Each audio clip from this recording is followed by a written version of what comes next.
Disclaimer. The information and education material contained herein is meant to promote the general understanding and dialogue of GAN's processing. Such information is not meant or intended to serve as a substitute for a healthcare professional's clinical training, experience, or judgment.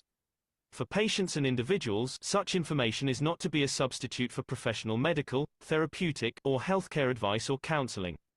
For medical issues or concerns, including decisions about medications and other treatments, readers, viewers, listeners should always consult their physician or, in serious cases, seek immediate assistance from emergency personnel.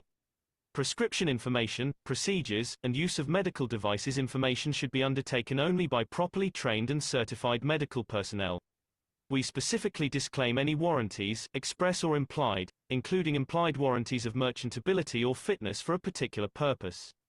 Such information is provided, as is, and is believed to be accurate at the time of its publishing, but it is the viewer's job to evaluate the accuracy of any information found in this presentation. Every case presented is of their own experience, applied by themselves for themselves, and it applies to their case only.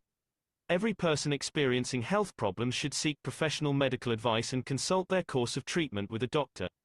The processes of plasma balancing described herein are a natural process which supports the body but does not replace medical advice or therapies one is already subject to. And thank you very much, everybody. And I really appreciate all of you being here at the Cash Knowledge team meeting on this beautiful Sunday afternoon. And of course, that's all relative to depending on where you are.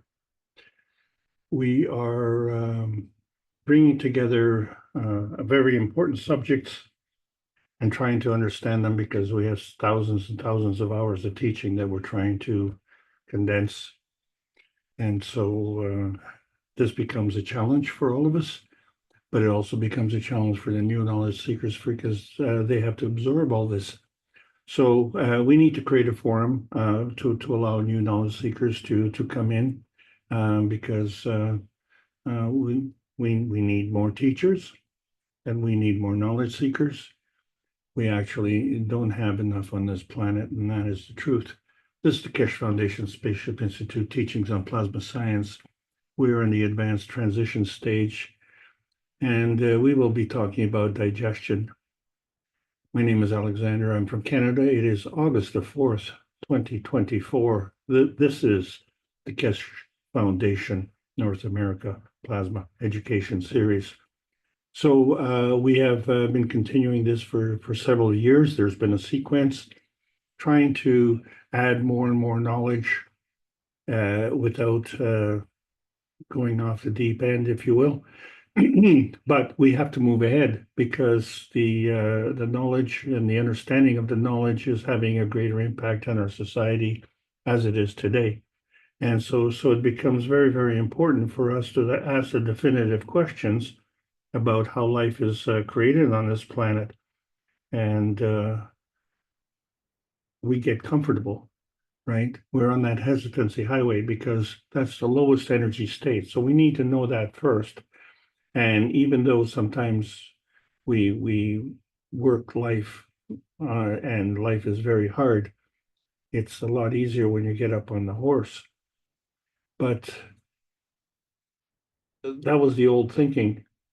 And that thinking always was where one led to another. For instance, where there's smoke, there's fire. And how do you quench a fire? Well, you use water. And then when there's water, well, there's drink. And some drinks are actually fire water. So drinking and food make a party. And water and food are necessary for life. But some believe that alcohol, drug taking, and smoking are more necessary for life, and any excuse will do.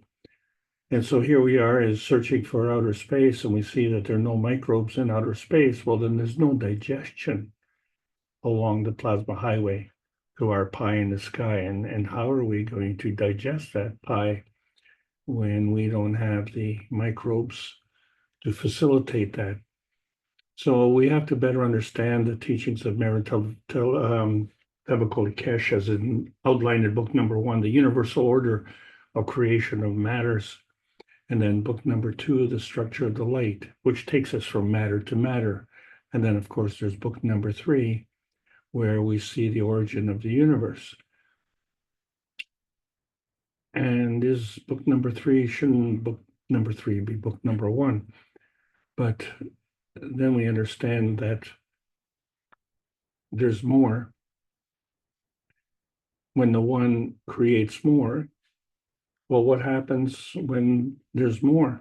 How do we create one?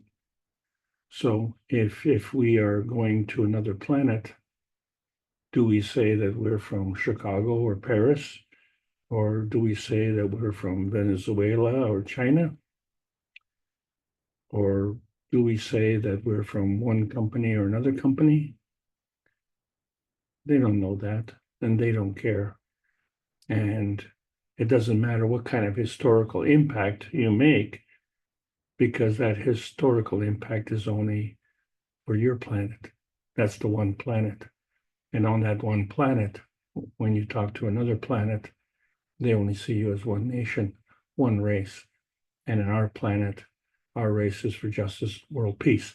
We've been doing this for 337 weeks in a row with Rick Raman and the Universal Council, because we need to get on that plasma highway, because that's the only way to travel. We are still on that transmission highway, and we understand it because there's a frequency. But there is a transition highway.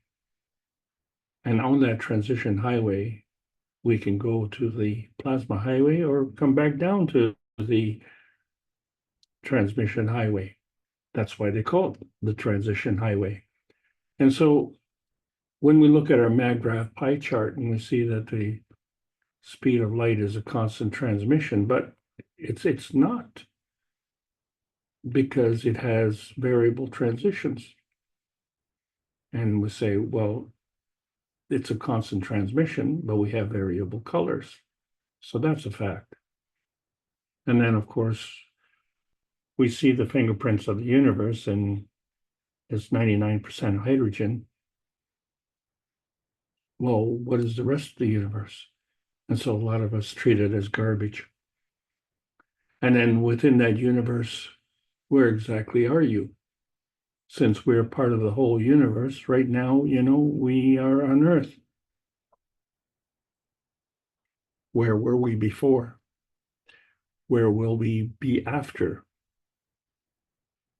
Is there a before and is there an after? So when we look at the terminology and what we did from the basics, we talked about the x-axis rotation of transmission, the y-axis polarity transition, and the z-axis field strength transmutation. We see that when we go through the transition dimension, it also has an X, Y, and Z axis, because we found that the transmission dimension has an X, Y, and Z axis. But if we look at the transmission dimension and we see that as a medium, which energy state are we talking about?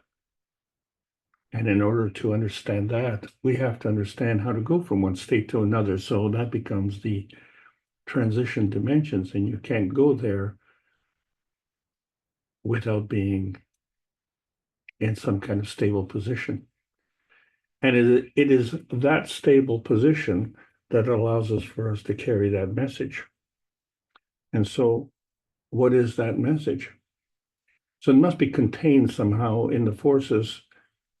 And these forces, when they come together, they begin to create these dimensions, what we call the y-axis and the z-axis dimension. So this is part of the facilitation of the creation of the universe, because it exists from energy. And energy is always positive, so it has a direction of flow. So that's where the charge comes in. And so what we have to understand is that that flow is part of the transition. And that flow is represented by the transmission.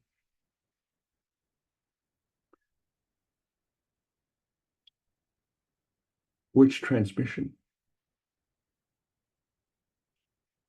And then how do you transition from one to another? These are the questions. So what we know in terms of energy production within our bodies, and sugar is one of those energy foods that we depend on.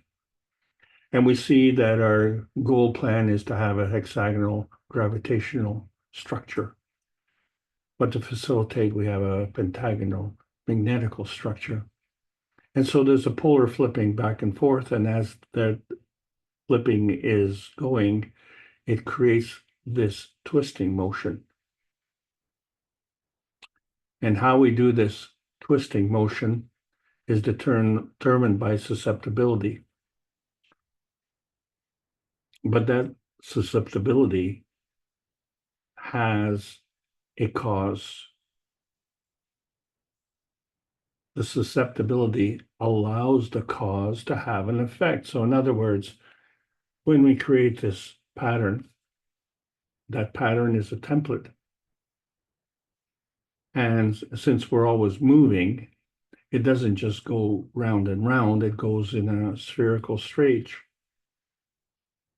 And then it continues to stretch. And that facilitates a growth. So we are all part of this growth structure. And one of the things that allows growth on this planet, of course, is water. And so water comes together from hydrogen and oxygen. And what has been confounding is that the hydrogen, which has a mass of 1, and the oxygen has a mass of 8, and yet H2O doesn't really balance it out, as we say in the magnetical gravitational structure. But it does create a maggrav, and it is round. And so there's a reason for that. And even when we shear the electron off, which we do all the time, it leaves a hydroxyl. And so since we've lost a positive form of energy, now the hydroxyl becomes negative and it's seeking a mate. And in that process of seeking is crossing over of energy or deflection or a twisting. And in the process of twisting, there's a tightening, coiling, and a tunneling. And so all of this is representative of energy in motion. And in order for that energy to be in motion, it has to be as a pack. And every pack needs to be put in a parcel, because it's not always one pack per parcel, is it? We'll talk about that when we go to the restaurant. So when we talk about the electron fixation fallacy, this is important to discuss because that it takes us back to 1949. And one of the great scientists, Richard Feynman, never really understood this. And another scientist didn't understand this either, because he said no creation or annihilation, only a change of direction of moving particles. But that change of direction only reflected the future and the past. But one thing he did get right is that it's a two-way street, from the past to the future, or from the future to the past. Well, that part was correct. But there's more to this field capture. So we have the two fields, the x-axis transition and the y-axis transition. But when they come together and they create a third dimension, the z-axis transition, which completes the 3 dimensions, now we have to ask ourselves, what is the difference in position? So the rotating field still continues, and the rotating field still moves. And so we call that movement transmission. Okay, well, that's fine. So we have the x-axis, the rotation, and on that field of rotation, we ourselves can move on the ground or in the air, but it's still part of the x-axis dimension. So the planet itself rotates on the y-axis dimension by polarity. And so the bringing up these two dimensions, the x and the y-axis, we create the z-axis dimension. And the z-axis dimension is interdependent of the first two dimensions. We have to remember that, because that is the ground that we move on. Whether it's ground or whether it's water, it's the same thing, except that one of the transition layers is water, and that transition is between the gas and the land. And so water itself shows you the susceptibility of going one way or the other. And so we call that the pH, potentiation of hydrogen. Well, we have to understand that the scale is always 14. So when we look at the acidic structure and we say, well, it's 7, well, we can also look at the alkaline structure and say that it's 7. We would be correct. And so if we add the acid and the alkaline at 7, 7 and 7 is 14, which means that the water splitting always totals 14, and we can, just like a zipper, pull that down and split it up into different potentiation layers, as we did on the y-axis transition. And we find that if we create an acidic structure on one side, we create an alkaline structure on the other side. That is to say, 6 and 8 is 14, 4 and 10 is 14. It's always 14.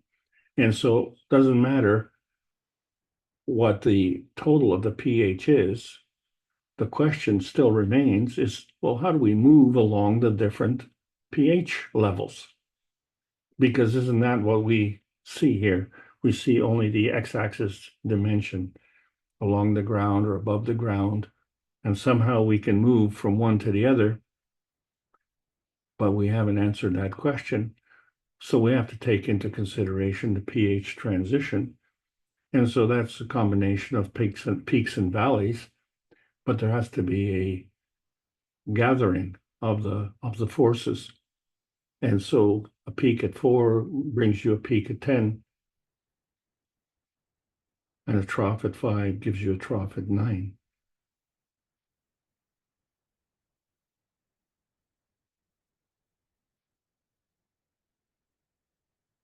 You have to have this combination if you are on the same transmission level. Now, if you were to transition to another level, that is to go, say, from 5 to 6, then there has to be a balancing from a trough to a peak. And then to go from 6 to 7, there has to be a balancing to go from a peak to a trough. Because if you're going from peak to peak, then you'd be going 6 to 8, and that's 14. So 5 and 6 is 11, 6 and 7 is 13. It's not 14. However, you can move along the pH transition line. And so that is affecting what we call the density range. And as we move along this line, we find that the balancing of 14 is always bringing together the acidity and the alkalinity. And the acid is oily and the alkaline is wet, and I mean really wet. Then we find that gravity itself seeks density. So since oxygen is more dense than hydrogen, the oxygen then becomes of the alkaline state and the hydrogen becomes of the acidic state. And the combination of the hydrogen and the oxygen gives you your pH. But at what susceptibility? So this becomes an important question to ask when we make the cups of life, because we brought together certain elements in a physical state. We added certain elements in the monatomic state, and we created certain elements in an environmental state, and we concluded with GANS products in a Gans radiance state. And these Gans radiance manifestations were not visible in the preparation. They became visible in the cup of life.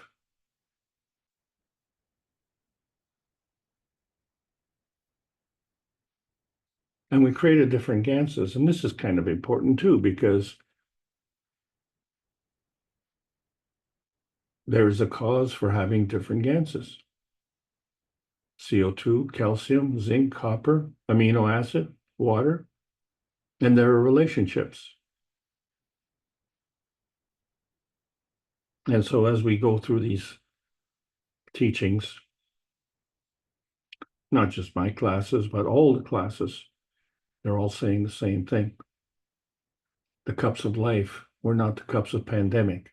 It showed us how the emotional cup can be created and how the physical cup can be created and how the two can work together. And so this working together facilitates the Z-axis transition dimension. So we had the physicality, the basic transmission susceptibility. This was represented in the atomic physicality. And then we had the nanocoding, which was representative of the monatomic physicality. And then we had the Gans, which was representative of the monatomic molecular combination.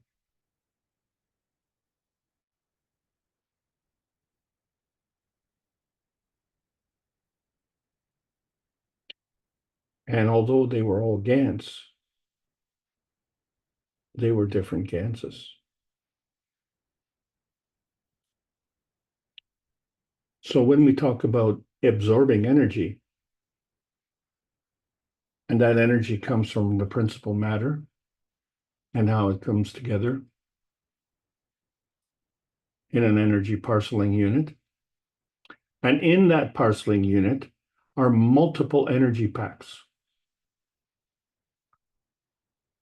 So not only do you have multiple energy packs coming, you also have them coming from different directions. And if they're coming from different directions, they would be having different experiences. So if you're an Earth traveler, you could say, well, if I'm leaving North America and I want to go to Asia, do I cross over the Atlantic or the Pacific Ocean? And of course, the answer is you could cross over both of them. It's just that you would be crossing over the Atlantic, then you'd be crossing over Europe and then Middle Asia, when you get to the Far East. Whereas if you go the other way, then you have to cross the Pacific and you get to the Far East. So either way you go, you get to the same destination, but there's a trip in between. And in that trip in between, you gather different energies. And so that creates a difference. So someone arriving by coming from one direction would have a set of experiences different from someone arriving from a different direction. Well, I think that's pretty obvious, isn't it? That kind of stating the obvious. So the point is that principal interaction, because of energy being always emotion and always being a two-way street, not only does it come from different directions, but it comes at different times. And we're not stationary. So every time this energy comes in motion, it is different, has a different experience. And it is dependent, because of that experience, is dependent on the feedback. So there we go. Well, we individually experience that same feedback. So when we're looking at the Earth and its principal energy flow, we find it too has a two-way transmission and it has a two-way transition. But there's a certain characteristic of Earth. We call it the blue planet because basically it is the water planet. So all of these energies that are flowing or binding, in order just to simplify things from a perspective to see if it's negative or positive, the reason we talk about this is because this is the way most of us are taught.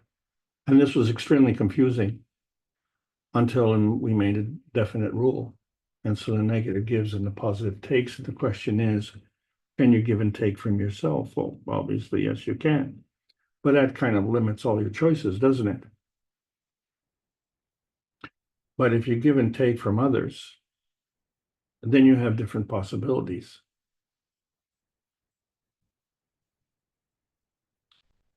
And if you combine the two, the giving and taking from yourself, you and your experience and your knowledge, and giving and taking from the knowledge and experience of others,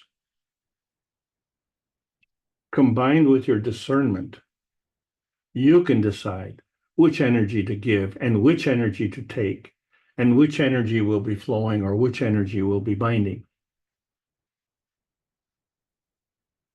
So you don't have to absorb every energy. But what you do have to understand is that when we say that 1 and 1 is more than 2, we're talking about a synergy. And the reason for that is because you never lose the 1.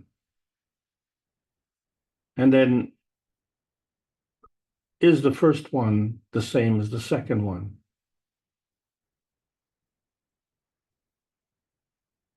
Or are they 1 and 1 on the same side of the equation? So 1 and 1 are on the one side of the equation, and the 2 is on the other side of the equation. So the 1 and 1 become part of the feeding dimensions, and the 2 becomes part of the feedback dimension. But the truth of the matter is that all 3 are part of the feedback dimensions. Because in order to balance this equation, which is an ongoing challenge, because energy is always in motion, so the balancing aspect becomes a balance seeking.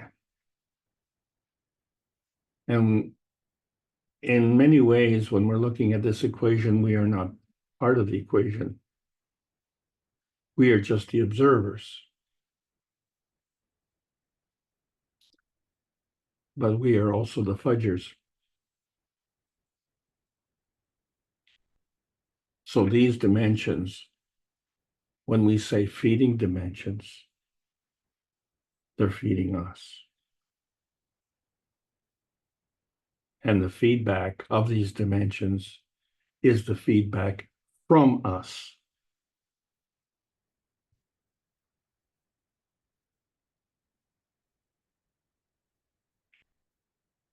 Well, who are we? Well, one thing we do know is who is hydrogen. Hydrogen is specific. It has a fingerprint. That fingerprint manifests itself in a color spectrum.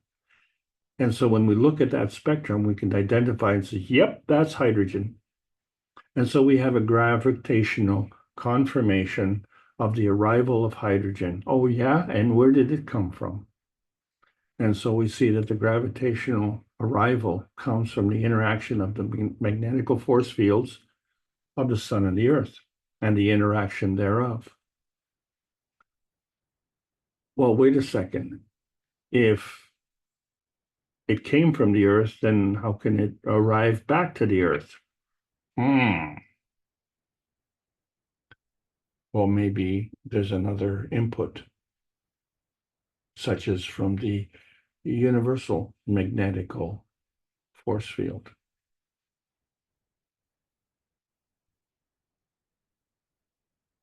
And that is one answer. So when we look at a frozen Gans ball and we see the gravitational core and then the magnetical hair-like lines that come from it, it kind of gives you a picture. And what's really stunning is that each of these magnetical hair-like lines are like nanotubes and they are hollow.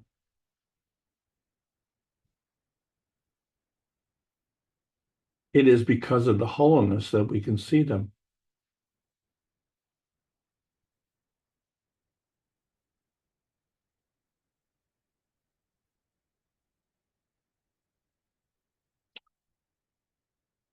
The Gans ball is frozen.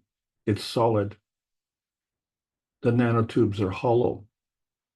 They have penetrated through the frozen Gans.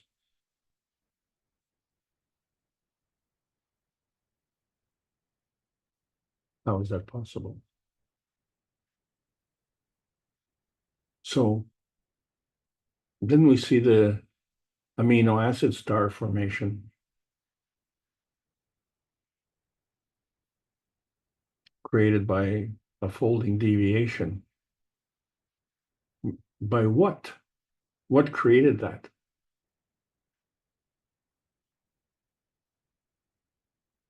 Is that question just limited to the human body? Since our body is based on Earth and our Earth is based on the solar system, what's going on in the solar system? So when we look at the top 5 elements coming out of the solar system, we see hydrogen, helium, oxygen, carbon, and nitrogen. Well, look at this. The human body has 4 of those 5: oxygen, carbon, hydrogen, nitrogen.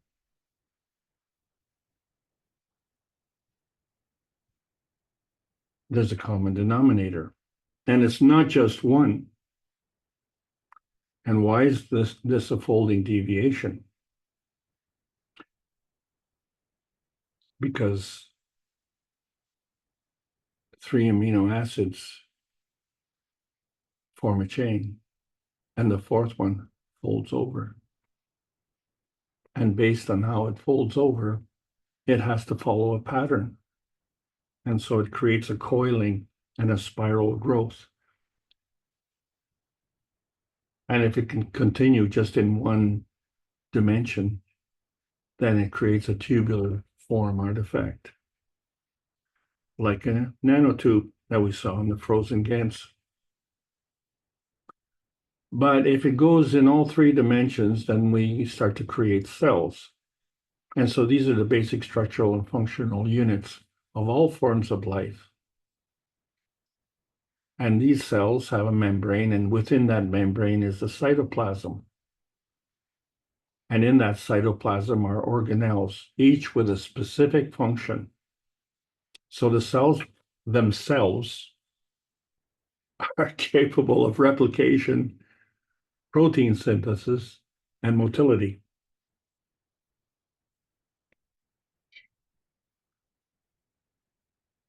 But there's an external power, isn't there? There's the power of suggestion. Well, how does that work? So a scientist named Pavlov did saliva dog experiments.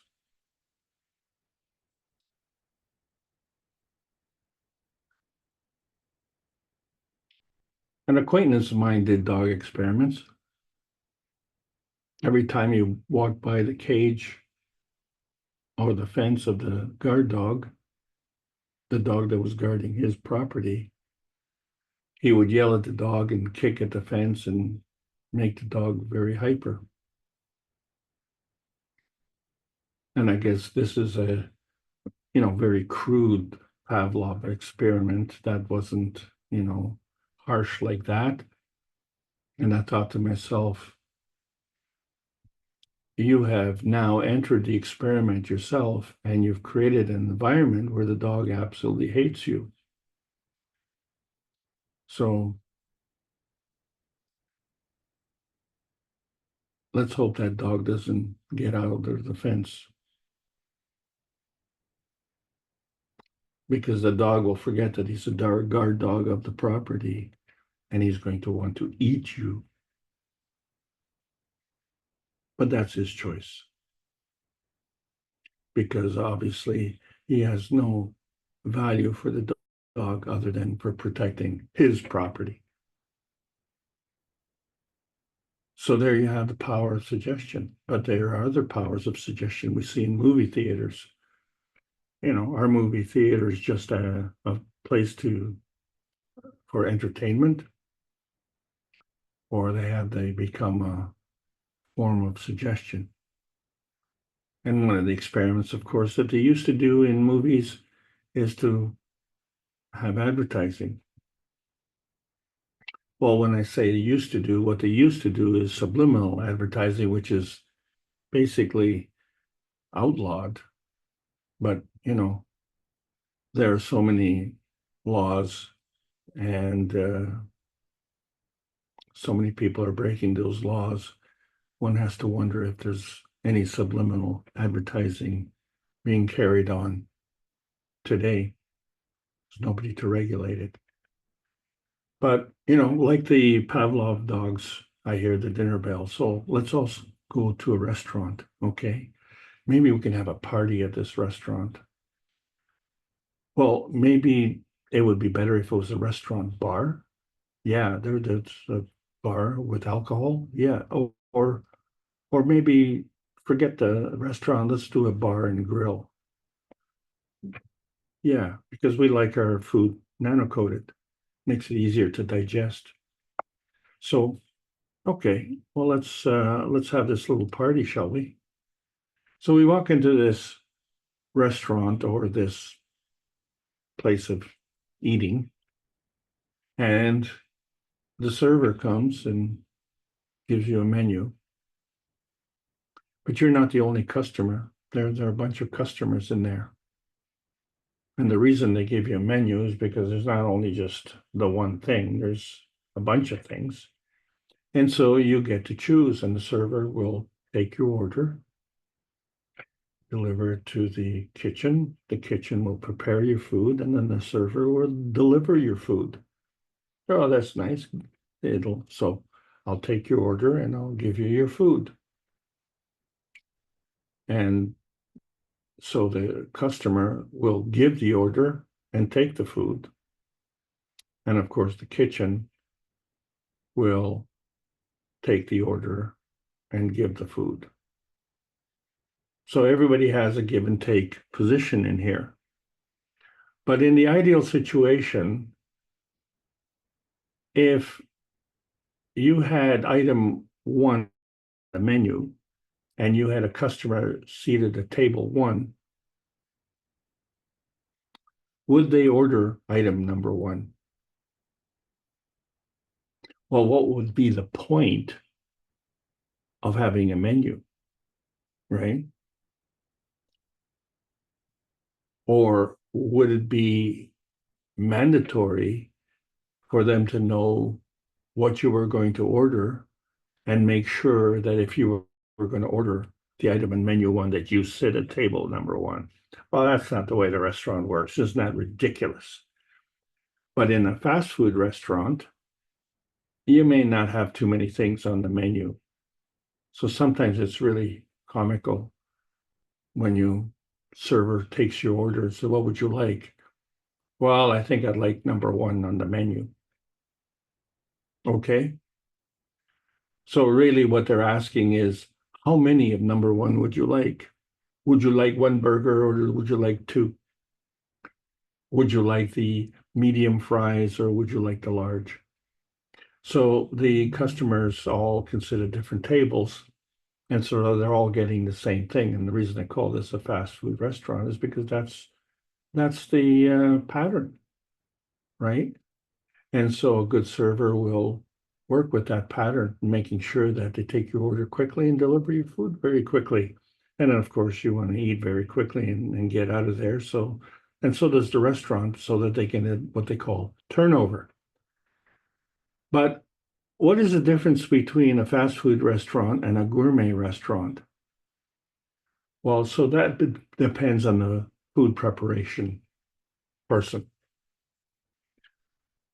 And so a short order cook or a gourmet chef has a difference, and that difference is usually about $180,000. But anyway, the point is in a gourmet restaurant, maybe you don't pick the items on the menu. Maybe you get all of the items on the menu, but you don't get them all at once.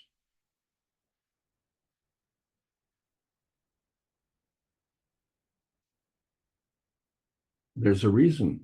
One follows the other. There's a sequence. So maybe there may be 10 items on the menu. Well, are you going to eat each one as if it's a single meal? Or are you just going to get a sampling of each one? And what does that do? And what constitutes a gourmet chef? Well, they understand how enzymes work, because if you have a good meal, you will be satisfied. And if you have a poor meal, you'll have heartburn. So enzymes play a very important part in this, and a gourmet chef understands this. So an enzyme is a substance that acts as a catalyst, and it's in living organisms, and it too is a living organism. So this regulates the rate at which chemical reactions proceed without itself being altered in the process. So the enzyme as a catalyst is not being altered, but what it is impacting is being altered. So a main digestive enzyme is like made in the pancreas, which is, for instance, amylase, which is made in the mouth and pancreas. This breaks down complex carbohydrates. Then there's lipase, made in the pancreas, breaks down fats. And then there's protease, made in the pancreas, breaks down proteins. So different enzymes for the different purpose. And these are absolutely necessary for digestion. Well, what are you trying to accomplish in this digestion? Well, you're taking glucose and running it through the Krebs cycle. And this Krebs cycle is within the cell structure. So we found that in the cell structure, there's this cytoplasm. The cytoplasm is contained within the membrane. Well, this cytoplasm itself has a cytochrome, which is an energy level. And so we call that A, B, and C. And so we find that it facilitates the creation of adenosine triphosphate, which is ATP. This is the currency of life in biology. And so that one glucose molecule, which we eat, produces 36 ATP. Such a deal. This is one of the best deals going. Can I take two? And so in this sequencing, which is very important, and the enzymes facilitate this, a gourmet chef would understand this, maybe not in this detail, but satisfaction is guaranteed. And so we produce 12 ATP on each level of cytochrome A, B, and C. And in a healthy cell, we get our 36.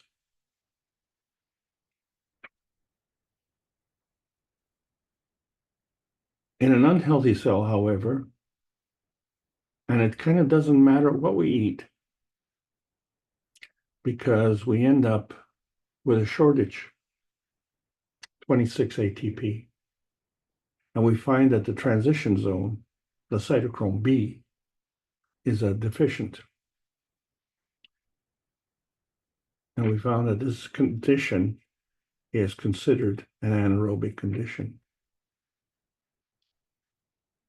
So an unhealthy cell has an anaerobic condition, and a healthy cell has an aerobic condition. So the aerobic condition, of course, is referencing oxygen. So aerobic has oxygen, the anaerobic is depleted of oxygen. But we still need the ATP. So there is another facilitator.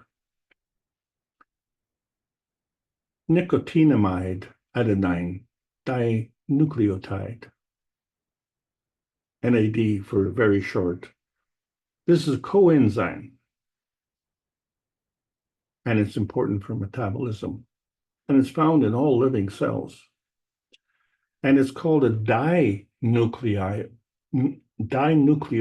because it consists of two nucleotides joined through their phosphate groups. And we understand that phosphate is one of the parts of the ATP, the P part. And so the primary role is transfer of energy from one cell to the other cell. Isn't that what we're talking about? Isn't that the purpose of eating, is to transfer this energy? Or are we having a party? So NAD is how we convert the energy from food into cellular energy. And we also use it to ensure proper cellular functioning and to protect our DNA as we age, to maintain a healthy metabolism and to maintain our circadian rhythms. So, but there is a NAD plus, and that is a form of conversion. So nicotinamide is another form of vitamin B3. And some of the food sources are meat, poultry, fish, nuts, seeds, grains, mushrooms, and leafy green vegetables. And so when we do the NAD plus conversion, it becomes NADP plus.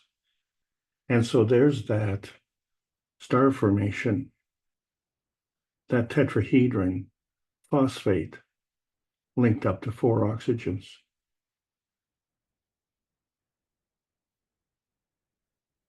So now we understand why the adenosine triphosphate is very important, so that they can facilitate this NAD plus conversion.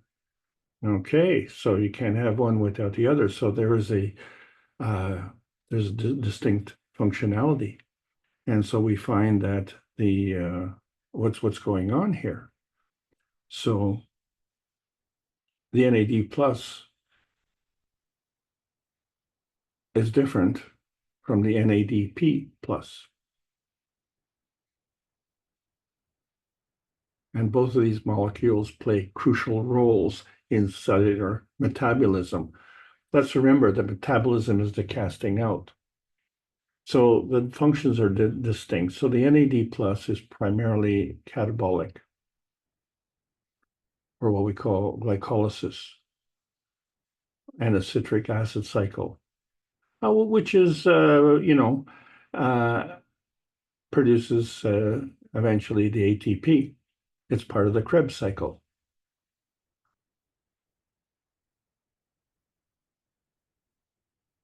And so that plus becomes a hydrogen,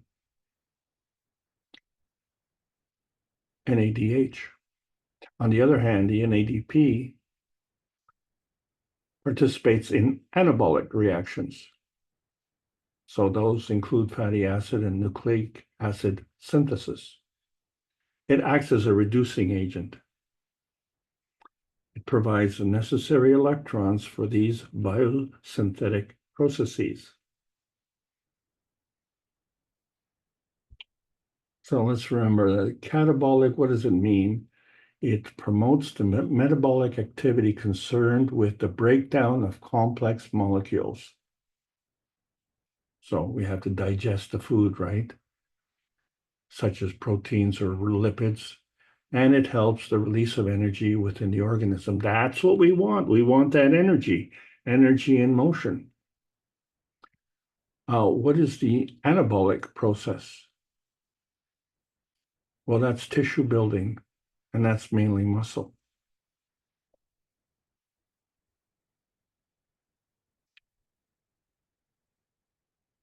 So something is always being formed.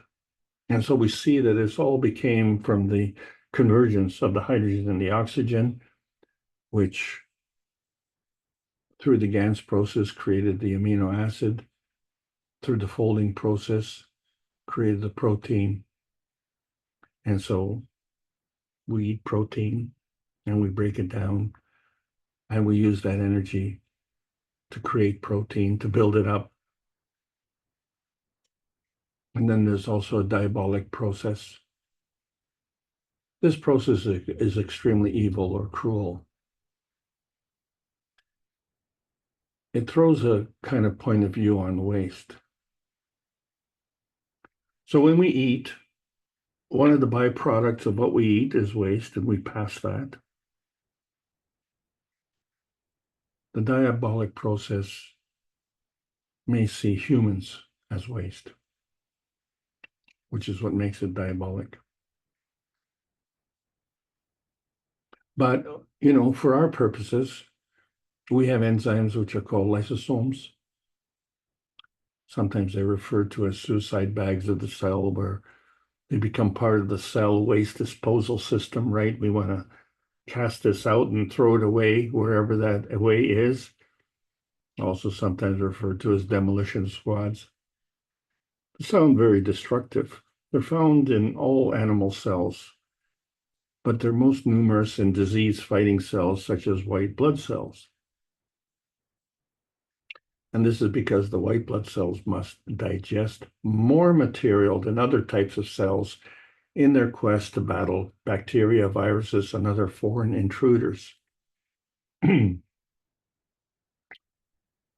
this description, the bacteria is classed as a foreign intruder as well, and so are bacteria and viruses.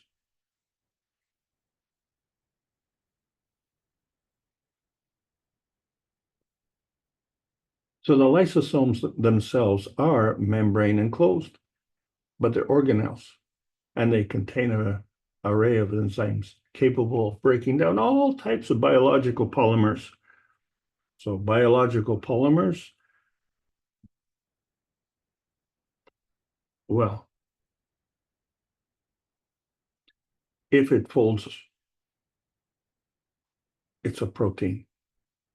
If it doesn't fold, it's a polymer, but that's another point. So we have proteins, nucleic acids, carbohydrates, and lipids. And so we need to biologically break all of these down so that we can extract the energy and then, separate the garbage.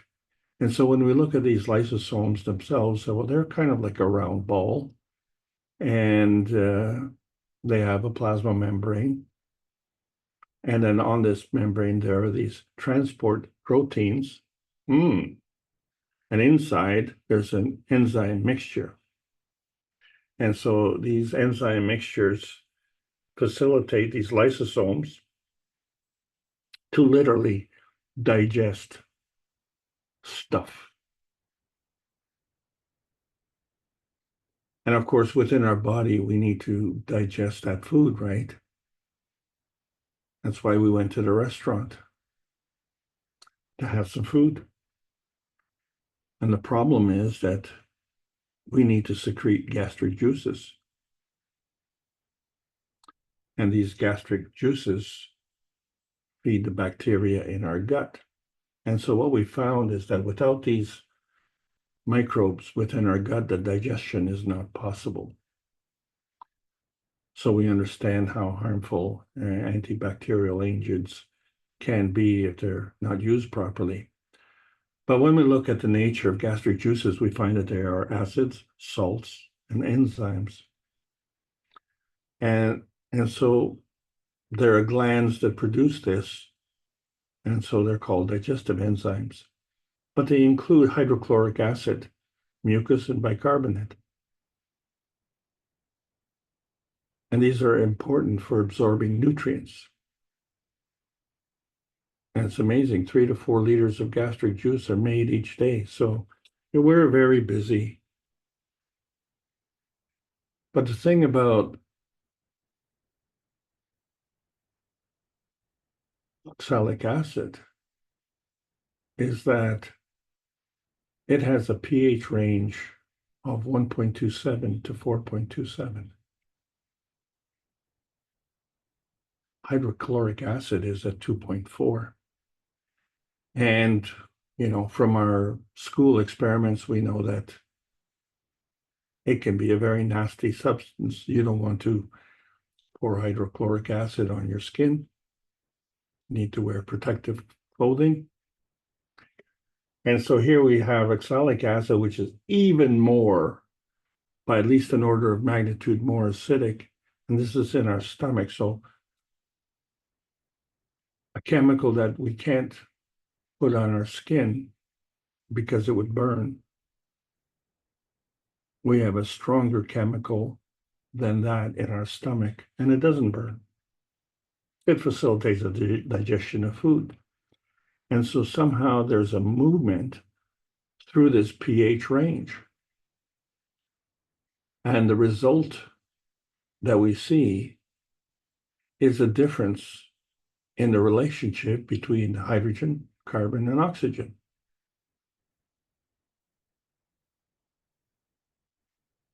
At some point in time, there is a crossover in the energy as we transition from one pH to another.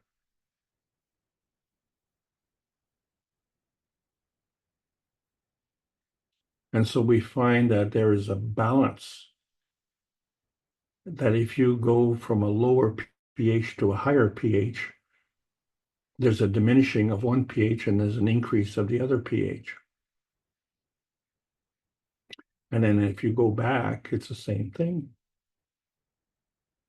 But then you can go forward and it's the same thing. So depending on which way you're going, you're getting a transition.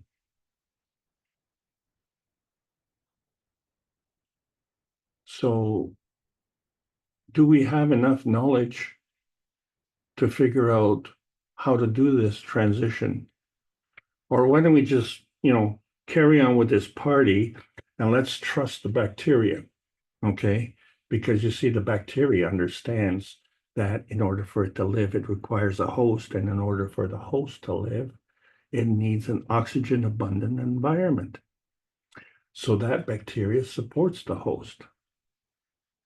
Now, if the host decides to facilitate an oxygen depleted environment that is anaerobic, well, the bacteria has no choice, but now it has to eat the host and say, hey, wait a second, the reason I'm going to the restaurant is to eat.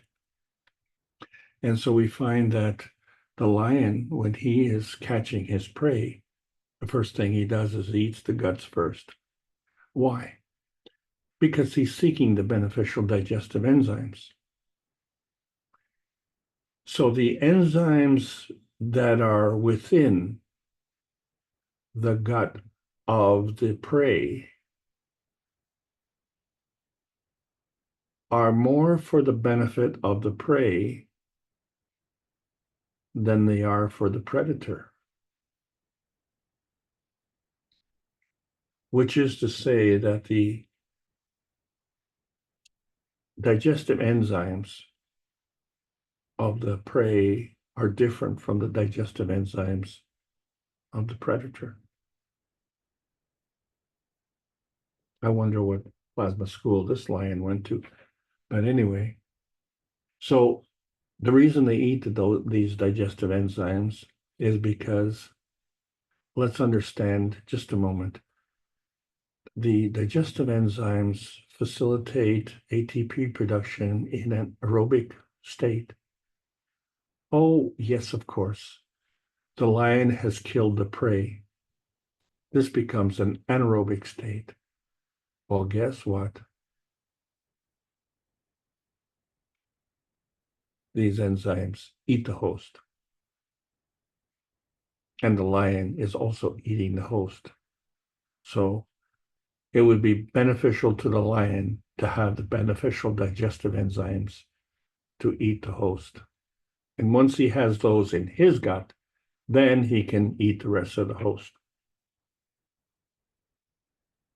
So we see the potentiation of bacteria and how the susceptibility changes with the pH, where you're going from a stable alkaline, healthy state, where you support the host, to an unstable acidic state where, well, you eat the host. And this becomes a very important point, because when we talk about the waste, what constitutes waste, and how do you create this waste? So this becomes a very important point, and I'll tell you why.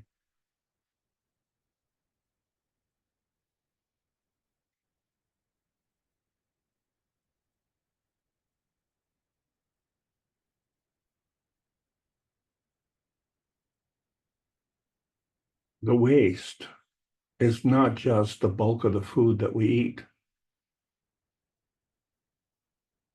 If it was, then we would only need the stomach, right? The oxalic acid would just like totally break down all of the proteins of the food that we're eating. But whether it's meat or vegetables, doesn't matter. We would extract the energy, and the rest of the stuff would just, like be waste. And out it would go, right? But because of the action of the white blood cells, which are eliminating the waste of the body, that has to somehow get into the alimentary canal.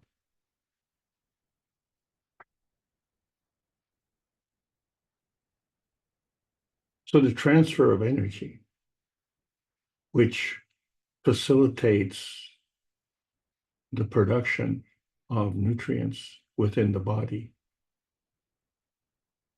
the ATP production and the NAD production, as facilitated by the beneficial bacteria. The waste also gets transported out.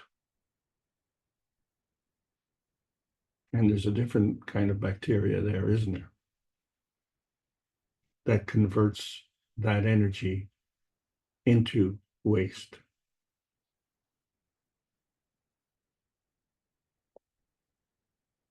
So when we're looking at the waste, it's not just the waste from the food that we eat,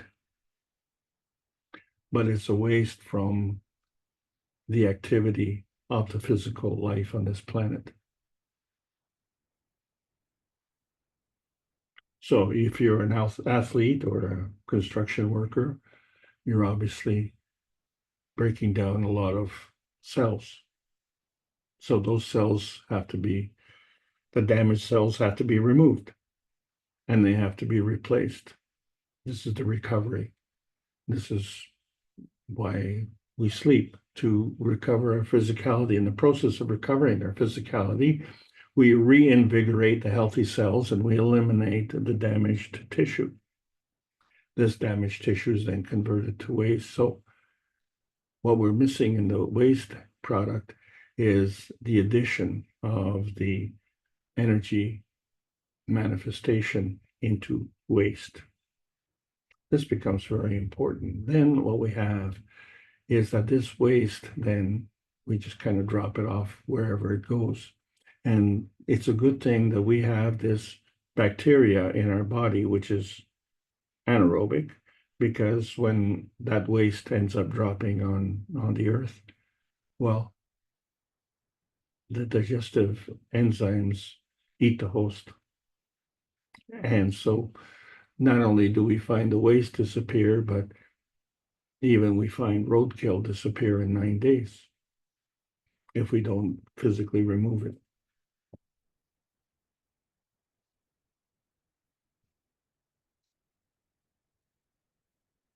If you see waste hanging around for a longer period of time, then you know that something is wrong. Then you know that there isn't the proper bacteria in that waste. Then you know maybe there wasn't enough beneficial bacteria to digest the food. So the food itself has lost its benefit. And since we need that oxygen, but it's oxygen depleted, then we have to eat an awful lot more food, which is to say an unhealthy person has to eat 7 times more food than a healthy person to derive the same amount of energy.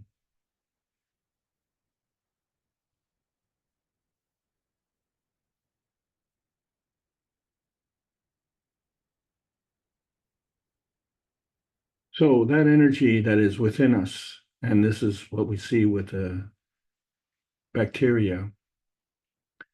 Some of these bacteria, they are cytoplasm suckers, right?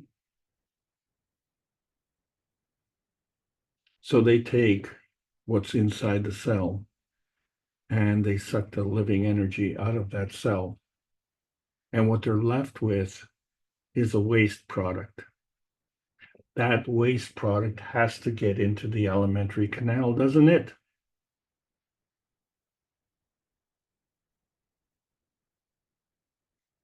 And in that alimentary canal, it has to be converted.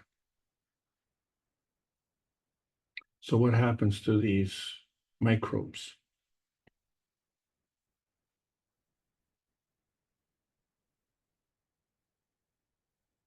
So are these microbes just in the physicality?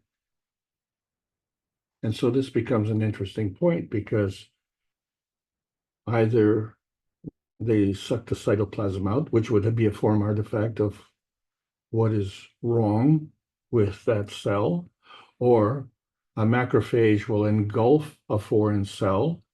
So whatever that cell was is now inside the macrophage. So the damaged cell is gone that way as well. So this becomes all part of the waste process. The waste process ends up in the waste system, in the sewers.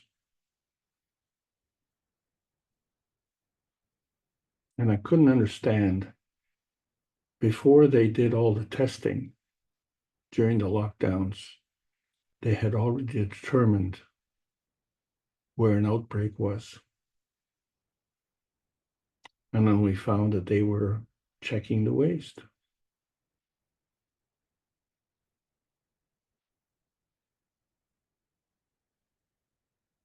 And by checking that waste, they arrived at a conclusion. Well, there's another waste, that diabolic waste, that human waste. And what was very interesting was if whatever was a problem was communicable, if it was contagious,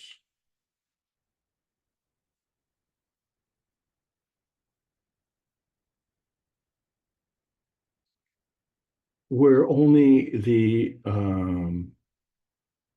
aerobic hosts affected? Or was it the anaerobic hosts that were affected?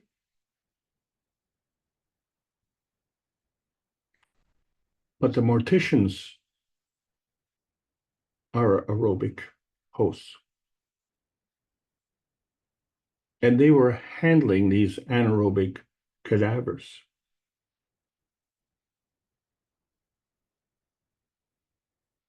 And they were not affected by these so-called foreign agents.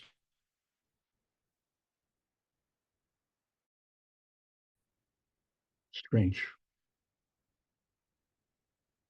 The waste of the human did not convey a pandemic, but the human waste was used as a way to test and judge. So what we see is that when we bring all these fields together, in order to avoid indigestion, which is, kind of a point of conflict, we have to have these digestive juices within our stomach, which is a point of containment. And then what we're looking for is this energy binding in that is self-serving. Yeah, that's why we went to the restaurant. We wanted to be self-served or served to us.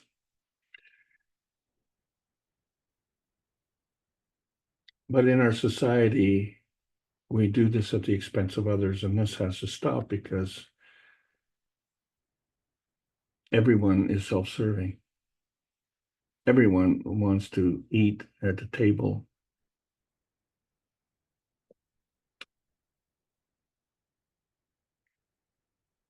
So to understand this, the plasma rule, the higher strength feeds the weaker strength.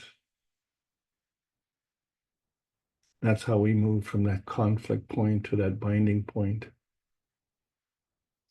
There has to be a resolution at that binding zone. And so we find that the bacteria themselves are not warriors, but they sequence. So one bacteria becomes a precursor for another.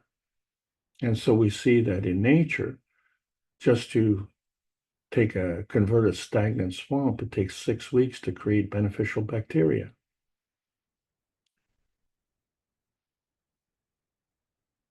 And so this bacteria supplementation, we know it's bacterial because it's filterable. But there's plasmatic supplementation, and that's not filterable. That's not measurable.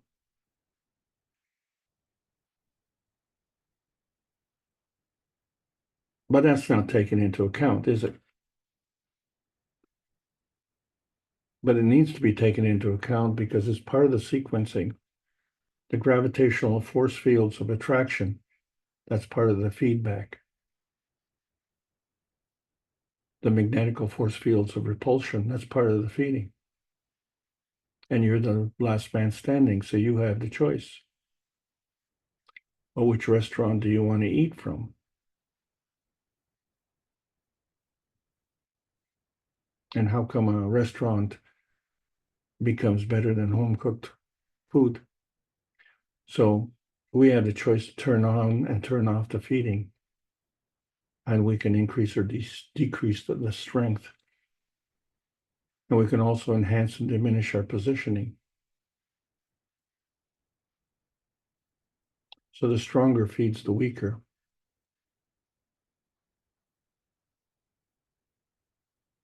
This is the rule. And this is a potentiation of strength. This is how we have to understand. So we take the complex carbohydrates and break them down. And then we take what we broke down and we build it back up. And so we have the ability to create. And so we look at the basic atomic structure, which is uncut.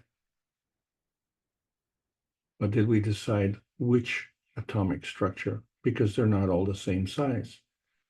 So regardless of how small you are, what you eat has to be smaller. So if it's too big, then you have to cut it up, right? So when we look at the physicality, that physicality that we create is uncut. And from that physicality, we can break it down. So we break it down into more than one. But once it's broken down, we can recreate it back together. So it all depends on which way you're going along this y-axis transition dimension. And this helps us understand how we get along and create our z-axis transition dimension. It's based on relationships, the balance between the magnetic and gravitational field forces, and this is what we call a maggrav. But it's not equal. It's not always in balance that way. It is balanced in terms of force fields. So the scientific community is looking at the conservation of magnetic fields versus the conservation of energy. Or the spiritual community is looking at the balance between the spirit and the soul. We take these two sciences and put them together under the plasma science and add to the knowledge. We create a nice balance here. where we have the law of conservation of energy, where we have the kinetic energy on one side and the kinetic energy on the other side, but not the same, different. And they're different and they're mitigated by the initial potential energy versus the final potential energy. So it's not a difference between the kinetic and potential energy, the difference between the initial and the final. You want to have a good meal? Let's go to this restaurant. And you go to that restaurant and you say, yeah, I had a good meal. You may say, oh my God, that was a terrible meal. Well, you know what? That restaurant lost a customer. So we better understand the magnetical gravitational relationship. So if we understand that energy can neither be created nor destroyed, it can only be converted from one form of energy to another. So our going to the restaurant is to get energy. But we don't say, oh, do you want to go to the energy store? No, we don't go to the restaurant. Well, would you like a nice meal? Yeah, I'd like a nice meal, but I'd rather go to a fast food place. Let's go to a fast food joint. So that kind of implies a different kind of acceptance of the quality of the energy transfer. But what you're looking at is the energy always has a good quality.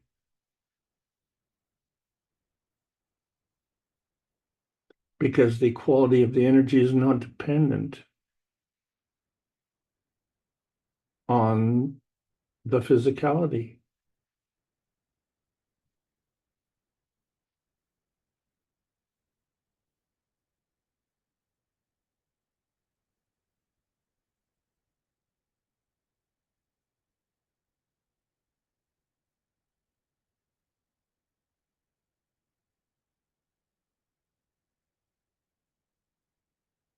The satisfaction of the meal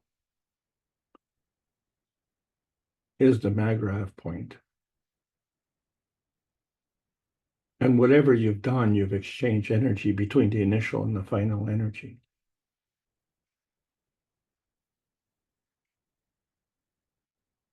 The quality is from going from one side to the other.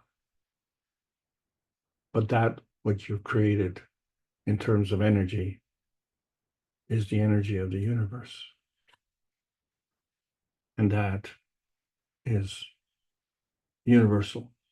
So as seekers, we're seeking balance. And so in our life, we need to have some knowledge to balance our life out.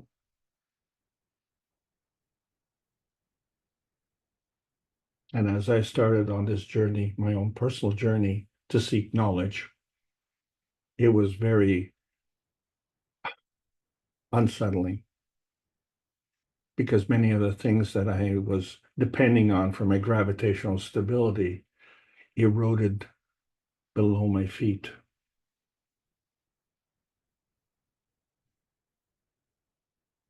So, for instance,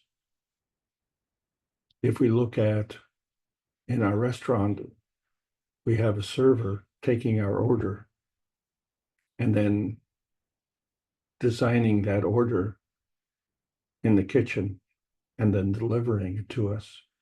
So we find the red blood cells do the same thing. They are the cell servers and they target specific cells. So, the table that orders pasta is not going to get a steak. And the red blood cells know how to do this. And I have nothing to do with this because I guarantee I am not a good cook. And then another form of balance seekers, of course, are the form constructors. They have an acidic condition. In that essence, that is alkaline forming.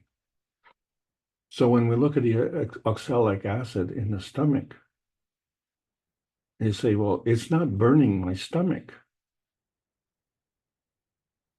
because the purpose of the oxalic acid is to create this alkaline forming product called ATP that you need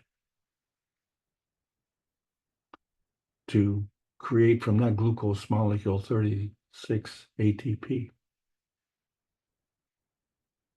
And the alkaline condition is acid forming. And what's very interesting is the moment you put food in your mouth, it becomes part of the GANS structure of the body. And another interesting thing is that we have glands that can secrete moisture in our mouth. And another thing that's interesting is when we were on the transmutation training process and we wanted to feed people, there was so much water coming that some people were drooling.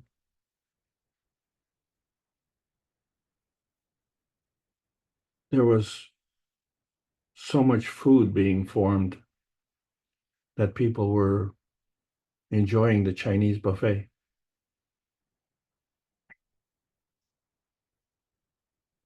And there was no garbage from the food. There was no waste food. But the white blood cells were working, and what they do is they target specific cell conditions. So this is different from the red blood cells. They target the delivery of food to the specific cells. The white blood cells target the specific cell conditions and correct them by eliminating and expelling what is not needed. And that becomes the waste.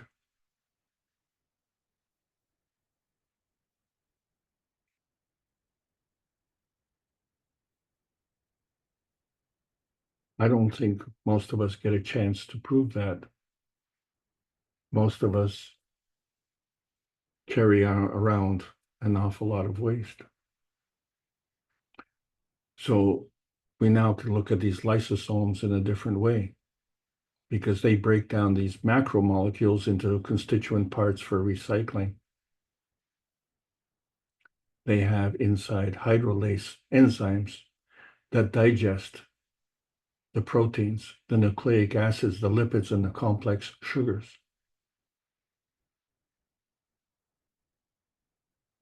And now what's really significant is the lumen of the lysosome is more acidic than the cytoplasm.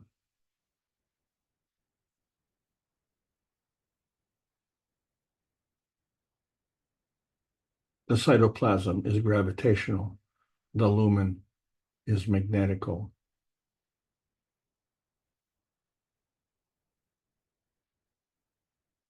Now we understand the potentiation of balance.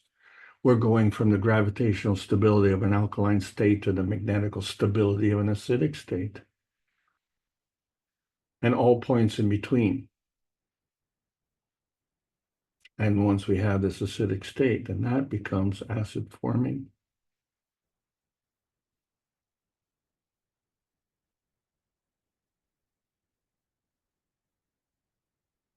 And then that acid forming becomes alkaline forming.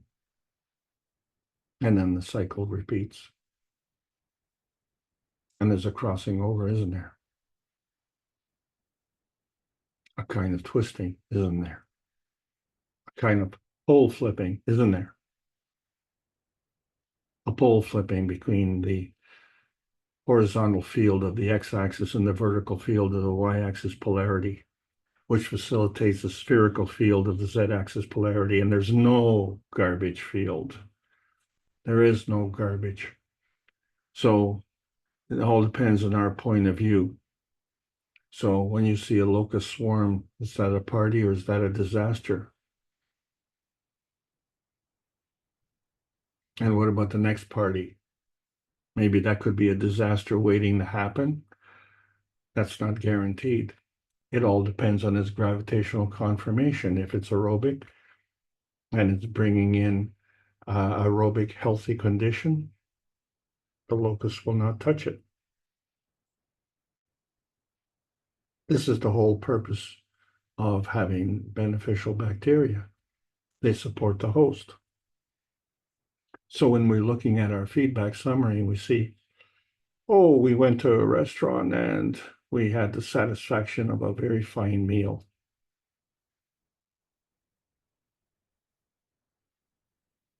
We didn't get into the specifics, did we?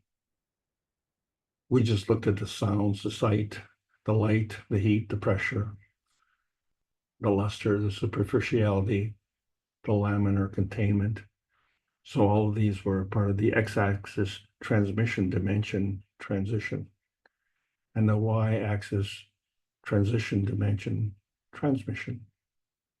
Yes, the crossing over. And then there was the dominance of the man-made range deviation.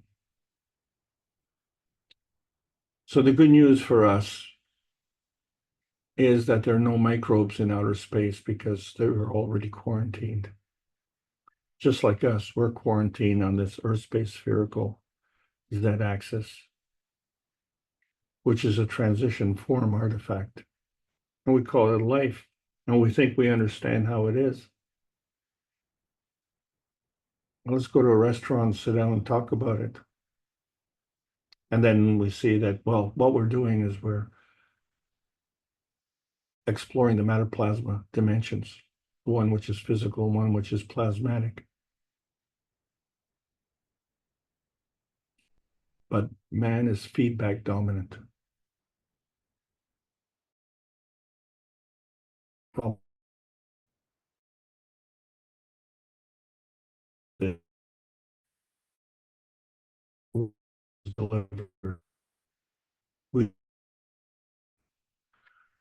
we don't see the creation of the periodic table of elements.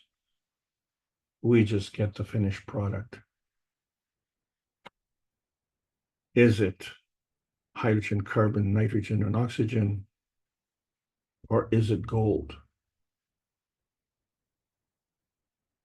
We don't see how it's created, and this becomes very important because this becomes part of our understanding of the transmission spectrum. And as far as digestive enzymes are concerned, they're all part of the non-visible microbial spectrum orbitals, which facilitate the transition of the visible transmission spectrums. And we can go from a spectrum to a spectrum, and we have the susceptibility to do the both in between, to migrate from the surface superficiality of physicality. What a nice steak, to the internal substance of the plasma substrate. What a fine meal. And so whatever your feedback is, that becomes your point of containment. That becomes your Magravity balance between the gravitational electromagnetic spectrum and the magnetical electromagnetic spectrum. So now what we have to understand is that wherever we are on this transmission spectrum, there's always one step beyond. And it's one step beyond in both directions because it's a two-way street. So the z-axis transition dimension has to do with the communication, and it has to stay within this range transition, right? So we have to understand that the releasing of the binding energy precedes the retrieval of the beneficial energy, right? We have to digest the food before we can get the benefit. The field release has to precede the field capture, doesn't it? The enzymes have to do the job before we can absorb the energy. The giving has to precede the taking. The emission has to precede the absorption. And motion cannot exist without coexistence, just like the coenzymes, because motion is a product of existence. So motion and coexistence reside in both matter states. So we have to tune ourselves, and we see that the plasma tuning is dominant, and it precedes the physical tuning. And yet that tuning is dominant for us. This is where the problem comes in the transition. That range transition is by nearness and proximity of the X and Y axis interaction, and not by distance. So the Z-axis transition dimension, it's not man space centric or Earth space centric, not even sun space centric. It is a containment within the dimension, and that the proximity of that dimension is what's important. And there's a nature of pressure. There's a nature of pressure on that dimension. And there are three transmission dimensions.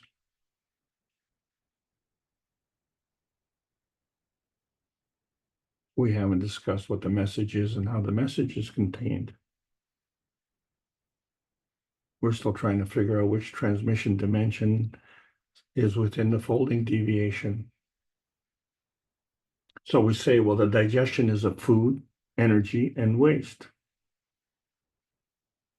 So digestion is the matter state transition.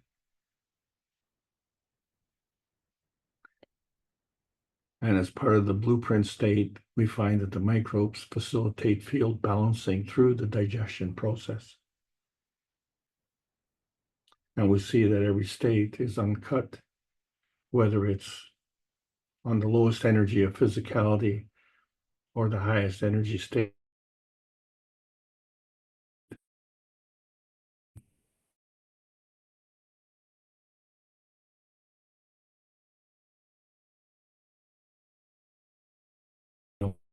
Cost of the components.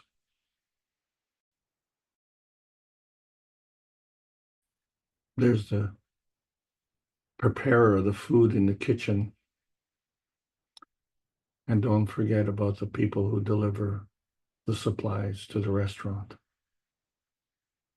We have to take a lot more into account. And so when we talk about the new atomic mass, we have to understand neutron mass equals what we see as the proton mass plus the electron mass plus the mass of the PM ticks, plus the total mass of the matter, antimatter, and dark matter. So all of this mass is constantly balancing and positioning. And it does this through different energy levels. And that's how the totality is achieved. And that's what we need to understand. If we're going to target our way to outer space, we have to, understand the range between the gravitational and magnetical fields and the materialization and dematerialization fields. This is all part of our reality dimension. So the transition is from one gravitationally stable point to another gravitationally stable point in some other space. And so that helps us understand the plasma shift between the different energy states. And we're going to discuss that more very shortly. But right now we have to understand that the communication is done by the feedback and feeding manifestation. And our antenna needs to be tuned. That tuning is the transition between the various lines of transmission. But it's an equation, it's a balance. So the selection of one force is magnetical and balanced by the forced selection of another gravitational force. I say, well, wait a second, the gravitational is the giver and the magnetical then must be the taker. Sure.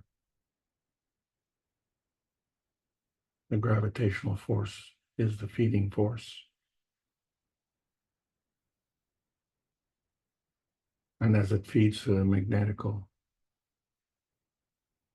then it can give again. And so these resulting selections of magnetical force fields feed the maggrav manifestation. So these manifestations can be selected and predetermined by choosing the peace dome of intention. So the range transition affects standard folding deviation and leaves no room for war. We have to understand that the Z-axis transition is balanced to and from the peace dome. And so where is this peace dome?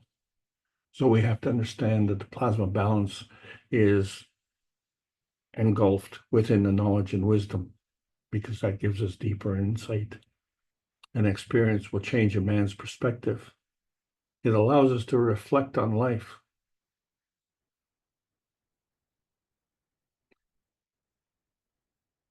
And if we do this properly, then the misconduct becomes harder to rationalize.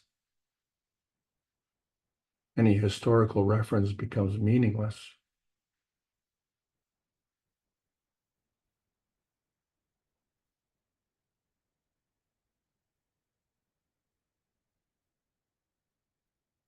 The pH balance is seeking a polar balance, and the plasma balance is always uncut.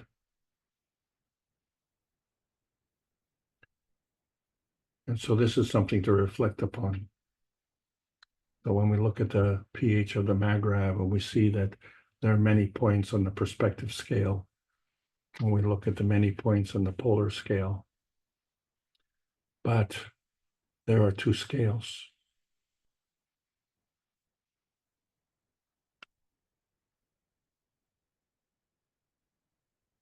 And so we try and figure out that motion, and we try and unravel it, flatten it out, if you will. But our planet is a sphere. And it is a neutral 7 on the pH scale.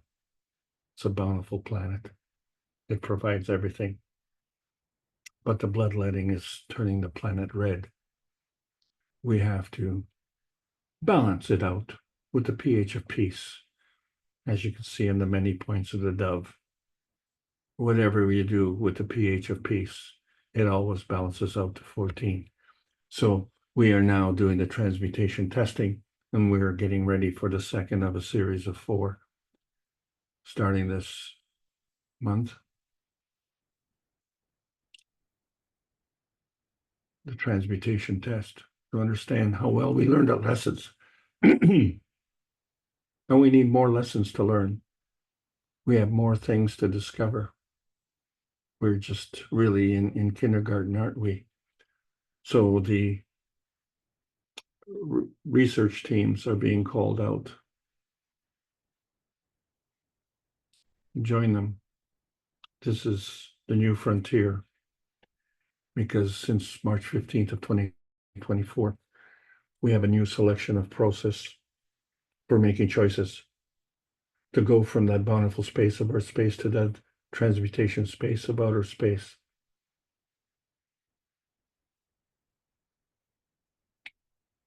It cannot be done in physicality, and has to go through that graceful space of our inner space, that greater oneness which we've been trying to transcend the limitations of nuclear science for 549 weeks in a row through the Knowledge Seekers workshops. And in many ways, nothing has changed. And the reason for it is because we're talking about harnessing the energies of the universe, because we are one and one with the universe. This is the Keshe Foundation Spaceship Institute teachings on plasma science, welcoming all the beautiful knowledge seekers, learning about the new selection process of the new plasma science. And there's a World Peace Treaty. We need to sign it. If we don't sign it, and if we don't mean what we say, forget about joining the universal community.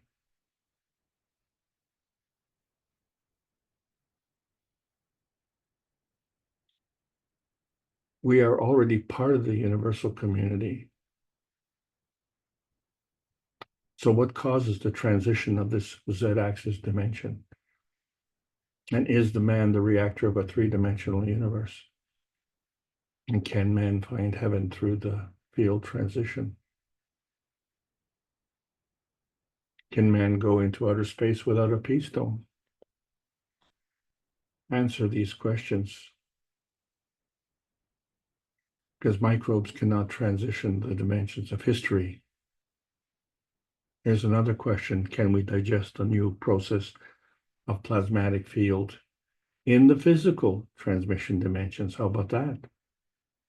Plasma science needs to be delivered daily via the peace dome in exchange for peace on Earth. So welcome to the new outer space age. Thank you all for allowing me to present.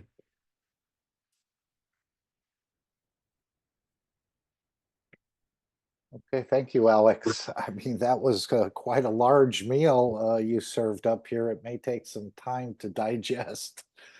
Normally, when I just eat a piece of bread, I don't think much of it, but we can see there's a lot of things going on within this universe. But let's open it up to the panelists and see if they have any questions or comments about the presentation. Anyone want to step forward or open your mic?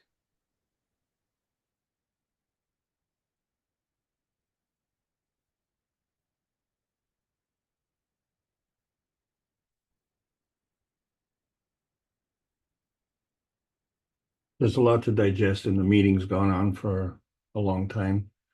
Thank you all for allowing me to continue doing these presentations. I enjoy them very much. And I will endeavor to do my best next week. Mark, thanks for Yeah. coordinating everything. Yeah, no problem. Yeah, it's just an amazing amount of interactions. I don't know if we'll ever see them. Maybe we will if we can go inside the body itself and watch some of these processes in the future. Is this the way we go into outer spaces, through our understanding our digestive system in a way? Or all of these things? I think I got lost somewhere in the alimentary canal.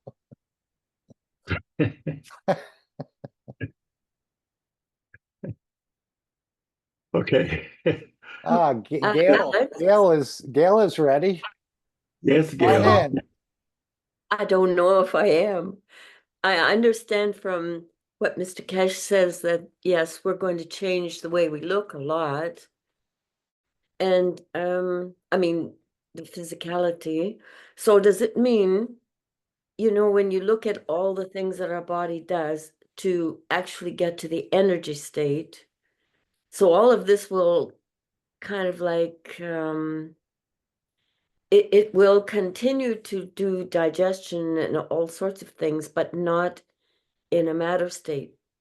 Is that the way I understand it? I mean, that's the way I understand it.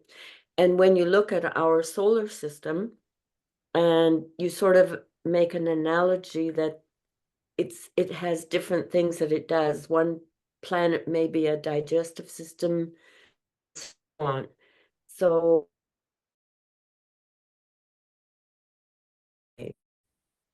and yet, when you think about it, that's waste.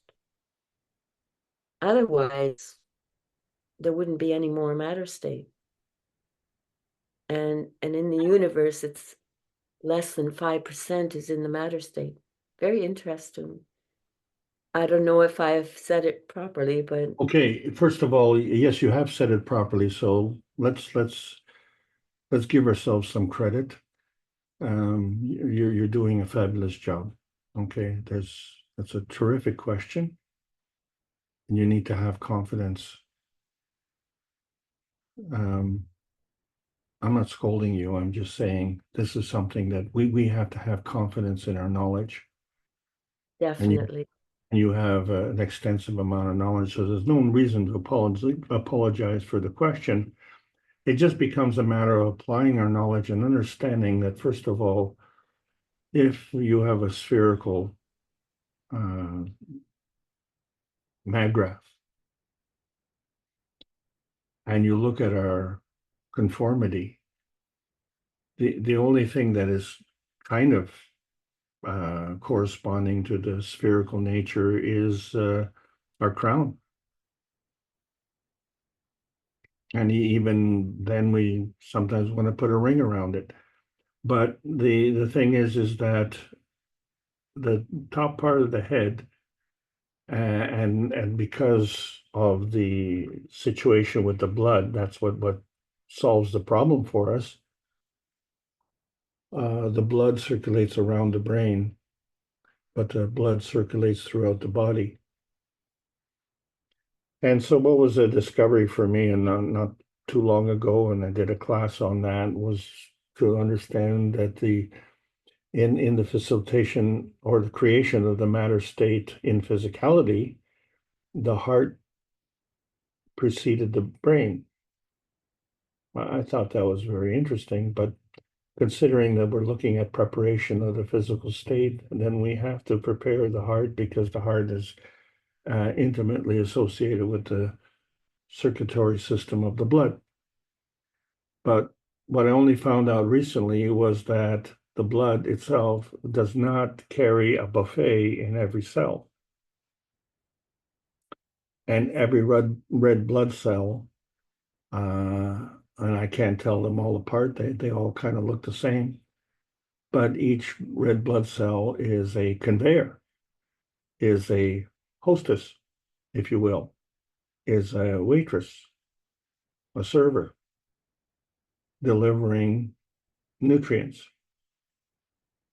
So at some place it has to pick up these nutrients. So we understand it comes from the liver. But how does the liver know? Because, it doesn't have a cell phone to communicate. So there has to be a communication mechanism, and it's certainly not words. So that's what we call emotion. And so that's connected to the heart. So isn't that a good thing? So I think the heart is fairly cognizant of all the conditions of the body. And so is judicious in ordering the right nutrients for the right cell. And so as each red blood cell is heading on that conveyance, the blood vessels, then it carries that nutrition. And it doesn't, stop at every door and knock at every door and says, is this the place that ordered the pizza? No, okay, I'll try the next door. No, it knows specifically, it is targeted specifically. And so it only knocks on one door, and that's the cell that's ordered the pizza. So there you go. Very specific. But as far as the brain is concerned, it goes around the brain. So the blood is not delivering that nutrition to the brain. So what is it delivering nutrition to? So it's delivering nutrition to that containment of the brain, which is physical. And then that containment extends to the rest of the physicality of the body, while the rest of the body is not spherical. So we have this dichotomy here, where the brain and the internal workings of the brain are within the red blood cell circulation and part of the plasma state. And the physical body, where the red blood cells are now circulating within the body is part of the physical state. Well, there are pitfalls in the physical state. And so we need to repair that. Our skin interacts with a lot of things. And so we find that skin has a life expectancy in the physical state. It has a functionality. It fulfills that functionality of protection. And then it has a, shall we say, an expiration date. And then that expiration date needs to be coincided with a replacement date. So if the skin on the top is rubbed off, then how do we, from the inside, repair the outside? And I've often asked myself that question. Or, one of the possible answers could be that there's some pressure inside and it's squeezing out the beneficial skin cell through the pores, if you will, and then there are these worker bunnies that move the cell in and position it properly. And we see this happening when we cut our skin. But of course, that's a ridiculous notion. The skin cells are formed plasmatically, and they manifest themselves in the physicality, and that's part of the matter state. So we have a presence in the plasma state, and we have a presence in the matter state. So the feeding and the feedback in the matter state has a process and a conversion, and that in conversion, you could say, produces waste, and that waste has to be dealt with. But now that we understand that the energy, according to the law of conservation of energy, is to convert the energy from one state to another state. So yes, we would still be creating waste. And then the question would be, I guess, would that go through the alimentary canal? Which in and of itself is an interesting question. So if you're not consuming food, would you have waste? And if you're not consuming water, would you have urine? So from my limited knowledge, I would say yes, because we are part of the process. The water that's within us was not drunk. It was energy converted from the water that we drank. But we don't need to drink the water because we can secrete the water plasmatically. We have glands that do this, and we know that. Well, if those glands can secrete the water, that means we are able to produce water within our mouth. Then will we need to drink water? So if we don't need to eat, then we don't need to digest the food. And then if we don't need to digest the food, then we don't need to drink. And then if we don't need to drink, then those bodily functions don't really become necessary. But there is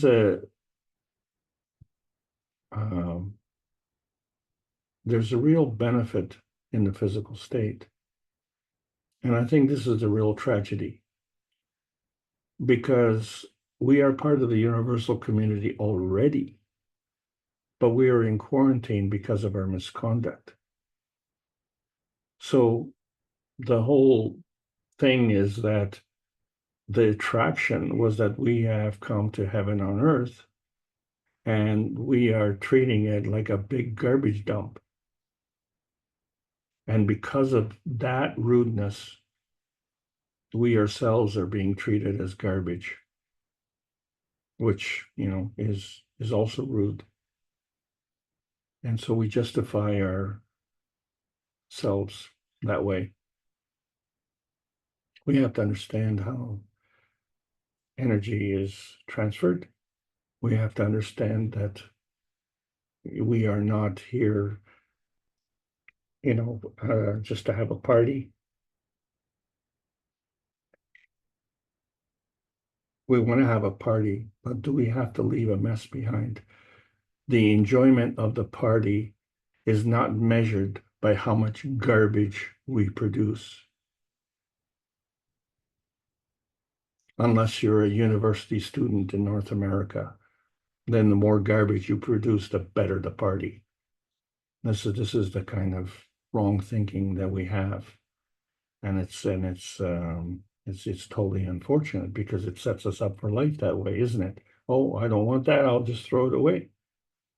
I mean, I went into the garbage and I found a broom. Isn't that garbage? And what was really comical, it was a new broom, never been used before, and it still had the price tag and the label on it. That's what you do. Oh, who needs a broom? All that does is cleans up the garbage. We'll just throw the broom in the garbage. Well, I'm not ashamed to be a garbage picker because the quality of that garbage was better than the garbage broom that I had. So, but it's just our point of view. And if we understand that, we are partners with the universe, and then one of the gifts that we have is the ability to be in the physicality. And the gift in the physicality is not just to have the satisfaction of that fine meal, but now I'm wondering, well, if we don't have to go to a restaurant, what do we replace the satisfaction of the fine meal? And what is the motivation of the fine meal? Well, you can have a fine meal alone, or you can have it with company, or you can be part of a large party and still have the satisfaction of a fine meal. So we have to be a little bit more precise in what we want with that. So I think what we want is to have the peace of mind, to be able to think peaceful thoughts. So we want to be in a point of serenity. So we can be alone with our satisfaction, or we can be in the company with people that we want to be with, such as the members on this panel. And I can feel the energy coming from the panel. I don't think I'm alone. I think we all know that once you wake up to the tragedy that's on this planet, and you see what a travesty it is, and then you understand the gift that we have for coming into the physicality. And maybe we're on the hesitancy highway to explore the universal community. Well, the universal community has their own hesitancy highway. They don't want to explore the disgusting physicality that we have. So we find that the learning goes two ways as well. We are not the inferior race. There is no inferior race. There's a difference in maturity. There's a difference in understanding. But the universal community and the humanity on this planet is on the same level, all part of the Creator. And the Creator has never created anything bad. So the badness didn't come to this planet from the Creator. Our interpretation of how it got here manifest by us in the physicality.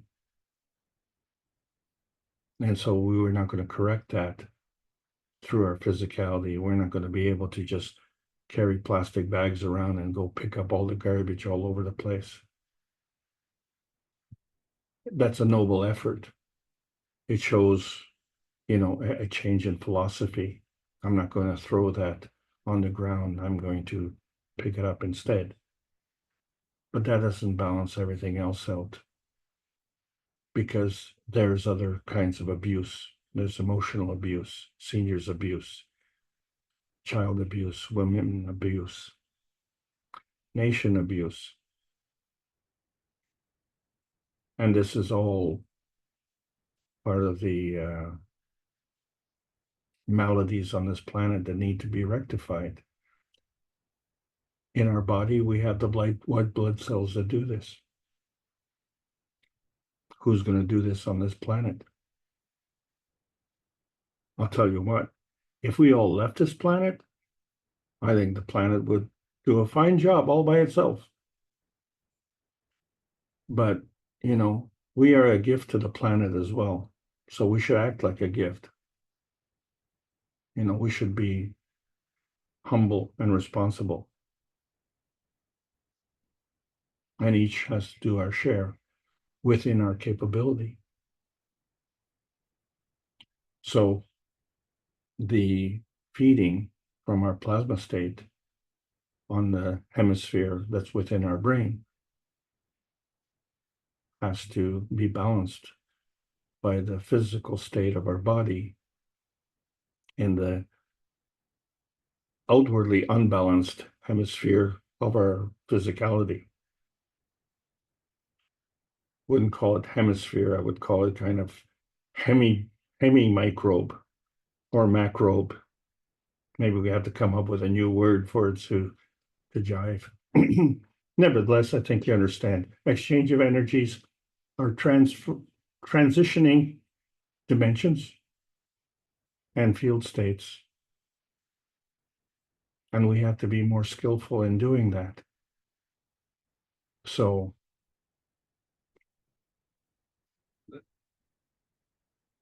you can't do that with a gun. You cannot make peace through war. Thank you very much. Okay, anyone Alec, else? what is the Yes. function? Yeah. What's the function of the lymph?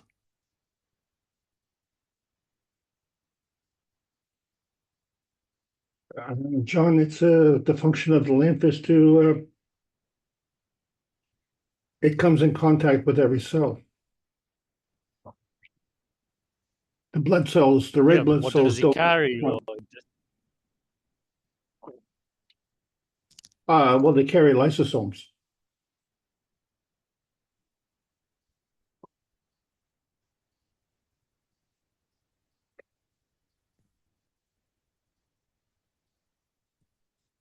They don't have a pump. They don't have a heart. How do they circulate? Just by different potential.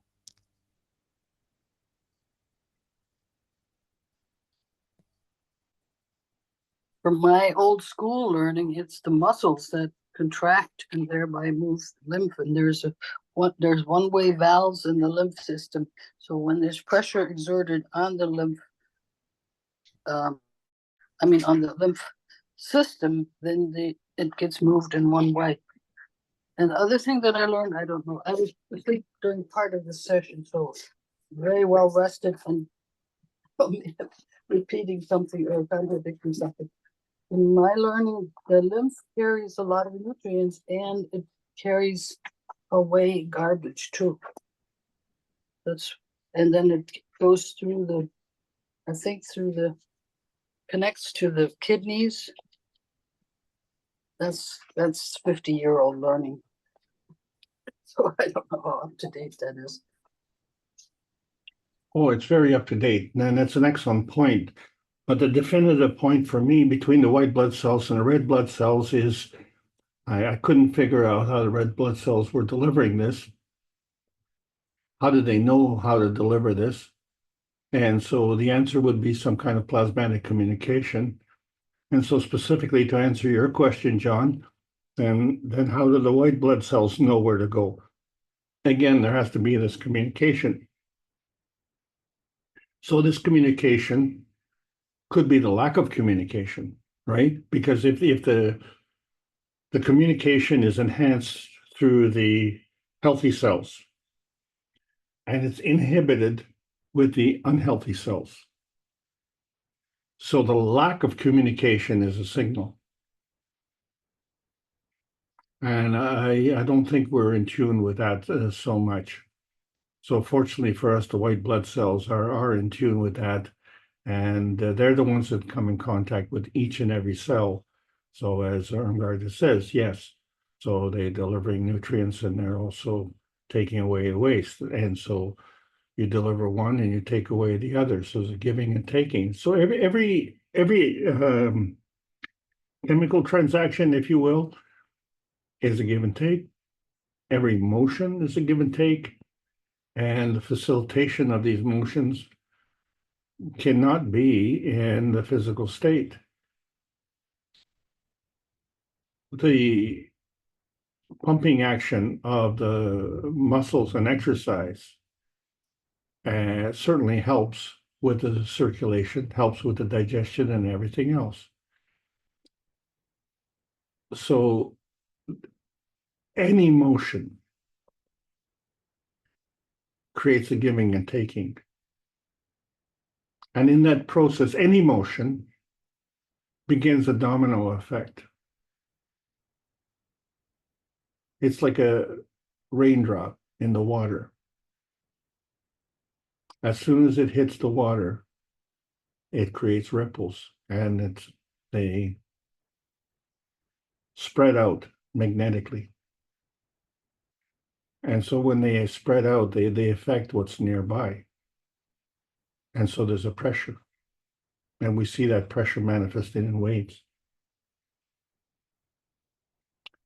But there is a plasmatic pressure, and it doesn't have waves.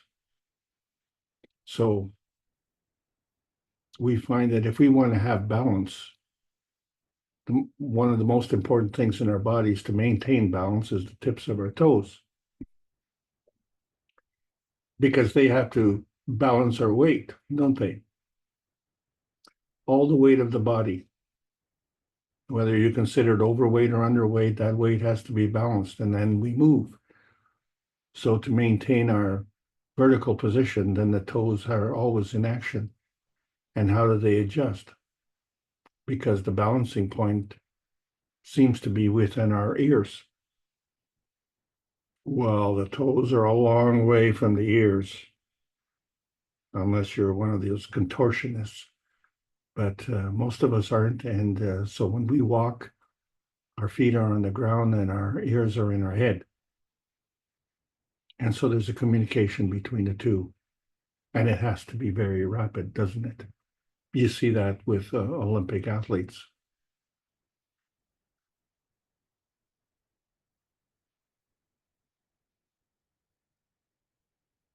I'm glad you're here, John.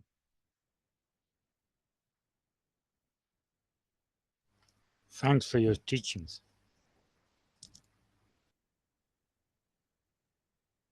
And do we have to understand all this, what you conveyed today, Alex, intellectually, or can we trust the soul of the system or our soul to, in a way, see us through? We have no choice but to trust it, because there's 73 trillion cells. You know, I'm having trouble just organizing me, myself, and I. Yeah.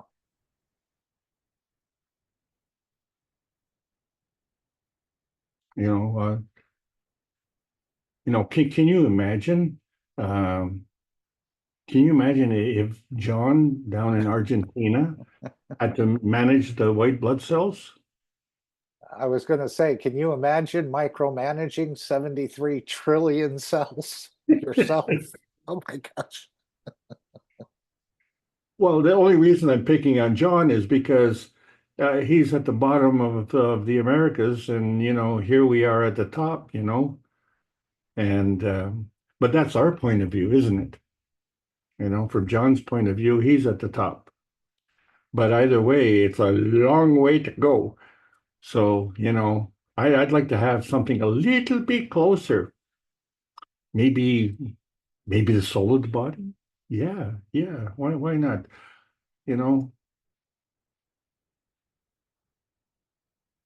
Great. Anyone else want to open up anything? I know we're running a little long here, and I'm just going to play the final disclaimer, and then we'll end the meeting when that's time has come. But I can add something.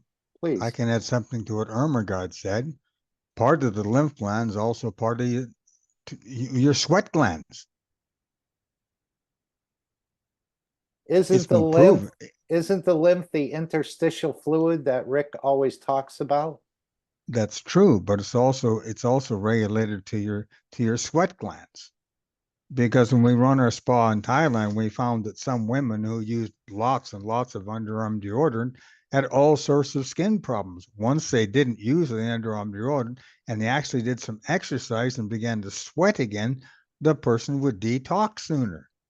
But also remember this, everything you put on your skin within 7 to 8 minutes is in your bloodstream. So be very careful what you'll lather yourself up with when you go outside. Put sunscreen on. Yeah, how much poison is that? So this is the idea where I've done experiments where I've taken a bathtub full of water and put a couple gallons of plasma water in the bathtub. Within 5, 6, 7, 8 minutes of sitting in that bathtub, you feel a plasmatic energy. You feel it even more when you get out and start moving. So as Alex taught us today, transmutation communication is constant. And like he said, how do you micromanage 73 trillion cells? Do you sit down in the morning with your calculator and a folder? No, the soul and the body does it automatically. And the more we do with working with our own fields and interfacing with the universal fields, we will change things. We will change things. We are changing things. So today was a heck of a teaching, Alex. If I was near a restaurant, I'd buy you dinner, but I don't know if you would like all the things on the menu. What kind of menu do you have at your house if we come over Oh my tonight? God. You know, I'm such a lousy cook, okay? And when I go to a restaurant and I find that I can cook better than the food in the restaurant, that just, really, that's really upsetting, because one of the reasons you want to go to a restaurant, well, you want to kind of change the scenery, isn't it? You're really not going for the food. You're going for the company. You're going for the social activity, change the scenery, all those things. But, now we find, well, yeah, but if you go to the restaurant, you have to eat. So maybe, we're looking at a different kind of restaurant in the future where the act of physically eating will be supplanted by the act of plasmatic feeding, but we'll have the enjoyment of the physical company. That's And what so, Mr. Kesh said. These restaurants in the future, there'll be no silverware, there'll be no cups or plates. There'll probably be some tables and chairs, and you'll be fed. And in an hour, if you're still hungry, you come back to the restaurant for another feeding. But there won't be the silverware and the rest of it there as we're used to once we go into this. Yeah. well, I just want to, for all the restaurateurs out there who are probably running scared, with this concept, yeah, I have to understand that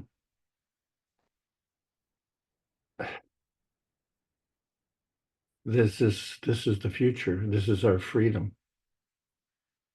And, this conversion is probably going to take decades anyway. But, there are those who want to transition immediately, they're impatient. And there are those who don't want to transition at all, and there's nothing wrong with that. We can all make that choice. But the thing is, we all make our individual choice. And so far be it for someone else to make that choice for us. So there's no reason for us to abdicate that choice. And in many cases, we've given up. We've given up that right. We've given up that option. It doesn't even enter into the field of possibility for us. But now, it's not that we've been given the choice. What we've been given is the understanding that that choice exists. So it's for us to exercise that choice, if you will, in the plasmatic state as opposed to in the physical state. So that this becomes quite important. So yeah, if you're a restaurateur, or you might lose some customers that way, well, maybe, you had to go changes before. I mean, a lot of restaurants had to close actually during the pandemic because their income was curtailed and their overhead was always high. So that was a real nightmare in itself. But those who managed to survive for one reason or another, maybe you're thinking, oh, with trepidation, we're going to lose more customers. Well, I just want to mention that we went through a transition here in Canada, and I'm sure it wasn't unique. Well, we introduced no smoking in restaurants, and in order to facilitate the conversion, we created a no smoking zone in the restaurant. So, we say, okay, well, the 10 booths on the right-hand side, no smoking, and the 10 booths on the left-hand side are smoking area. And of course, we started with a small section of no smoking, and the smoking section was a large section. And then that ratio changed where the majority of the restaurant was no smoking and only a small section was smoking. But the problem, of course, is the smoke did not see the barrier. So I always, when I went into the restaurant, and I enjoyed going into the restaurants, even though I was a non-smoker, I always sat in the smoking section. And my company said, well, no, we don't smoke. And so, yeah, that's right. So we're going in the smoking section because the amount of smoke in the restaurant was determined by the number of people who were non-smokers sitting in the smoking section. So the more people who are non-smokers could sit in the smoking section, the less smoke in the restaurant. And then this worked. Everybody would sit in the smoking section. The restaurant didn't have a smoking section. And so in Canada now, you're not smoking in a restaurant. Well, that's okay, I guess. I quit smoking, and so I was kind of happy with that. But when I look at the way I quit smoking, I quit it cold turkey. I quit overnight, and I did it before a New Year's Eve party, and I had to enjoy the comments from all the other people who were smoking, chain smoking, and saying how they were going to quit after New Year's. And I said, well, I already quit. And you can't do that. You can't quit before the party. Smoking is part of the party. You have to quit after the party. So I ended up being the only one who actually did quit because I quit before the party, and everyone else who said they were going to quit, well, they didn't mean what they were going to say. It was just, it was just a fashion statement. They were going to quit. Oh, yeah? Well, how about fashioning this? Are we going to quit eating cold turkey? I don't know. Are we going to process people for various illnesses? Are they going to quit being sick cold turkey? I had one naturopath. He didn't want to participate because he would lose customers. Oh, I see. So you're in the business of harvesting sick people. You're not in the business of helping sick people. Well, yeah, that's bad for the profit line. Well, it's the same like, well, let's not get into social commentary. Let's get into the plasma science and understand the magnetical gravitational relationship and the balancing that is derived therefrom. So we are the balance seekers, and we have an impact. And that's the point that I want to make. First of all, the planet is on our side because, let's face it, the planet has done its job of balance seeking. But the universal community is also on our side because they don't want to deal with this quarantine any more than we do. And there's no reason for us to carry on with this. But it has to be done gracefully. That's the catch. Mhm. Can you imagine McDonald's allocating a percentage of their restaurants to go plasmatic feeding? and allow people to sense the difference, where you just walk into McDonald's, you sit down for 30 minutes, maybe you pay a small fee, you won't pay $17 for a Happy Meal or something, and then you go out quite energized and quite elevated. I think this would give people a beautiful understanding of what's actually happening there. I don't know how that would work, but I was just thinking that would be quite a novel presentation by McDonald's, wouldn't it? You can try our no food fast food.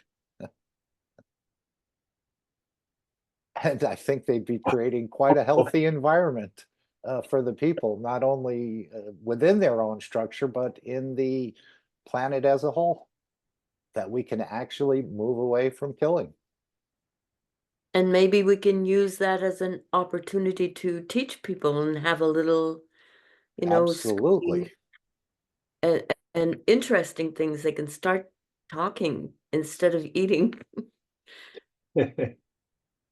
Well, your example of a no food restaurant is really a bad choice there.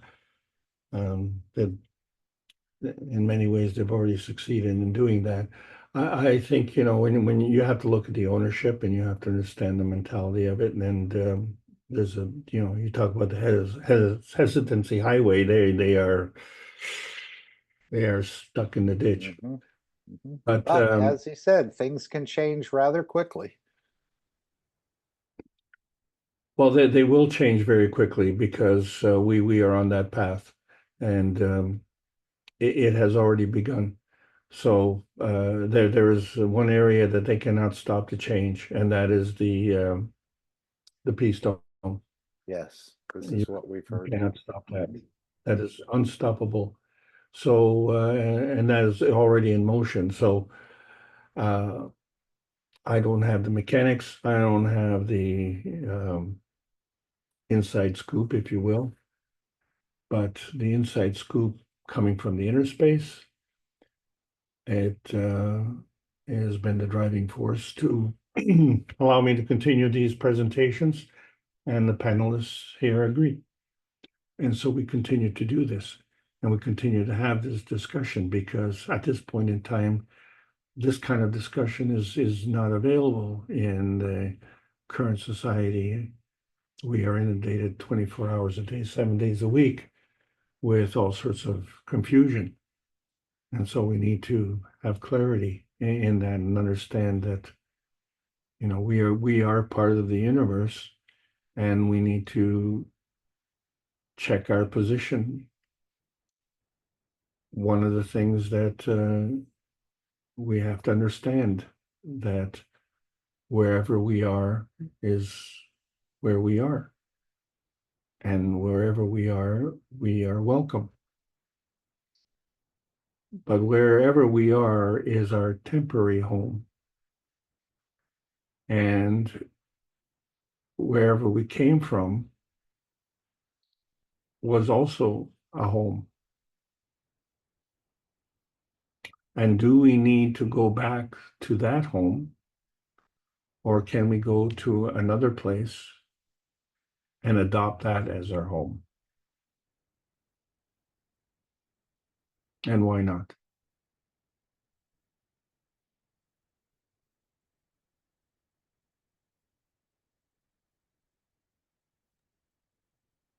Okay, I'm going to take the screen, Alex. Unless Thank you. there's any other comments or questions anyone would like to raise.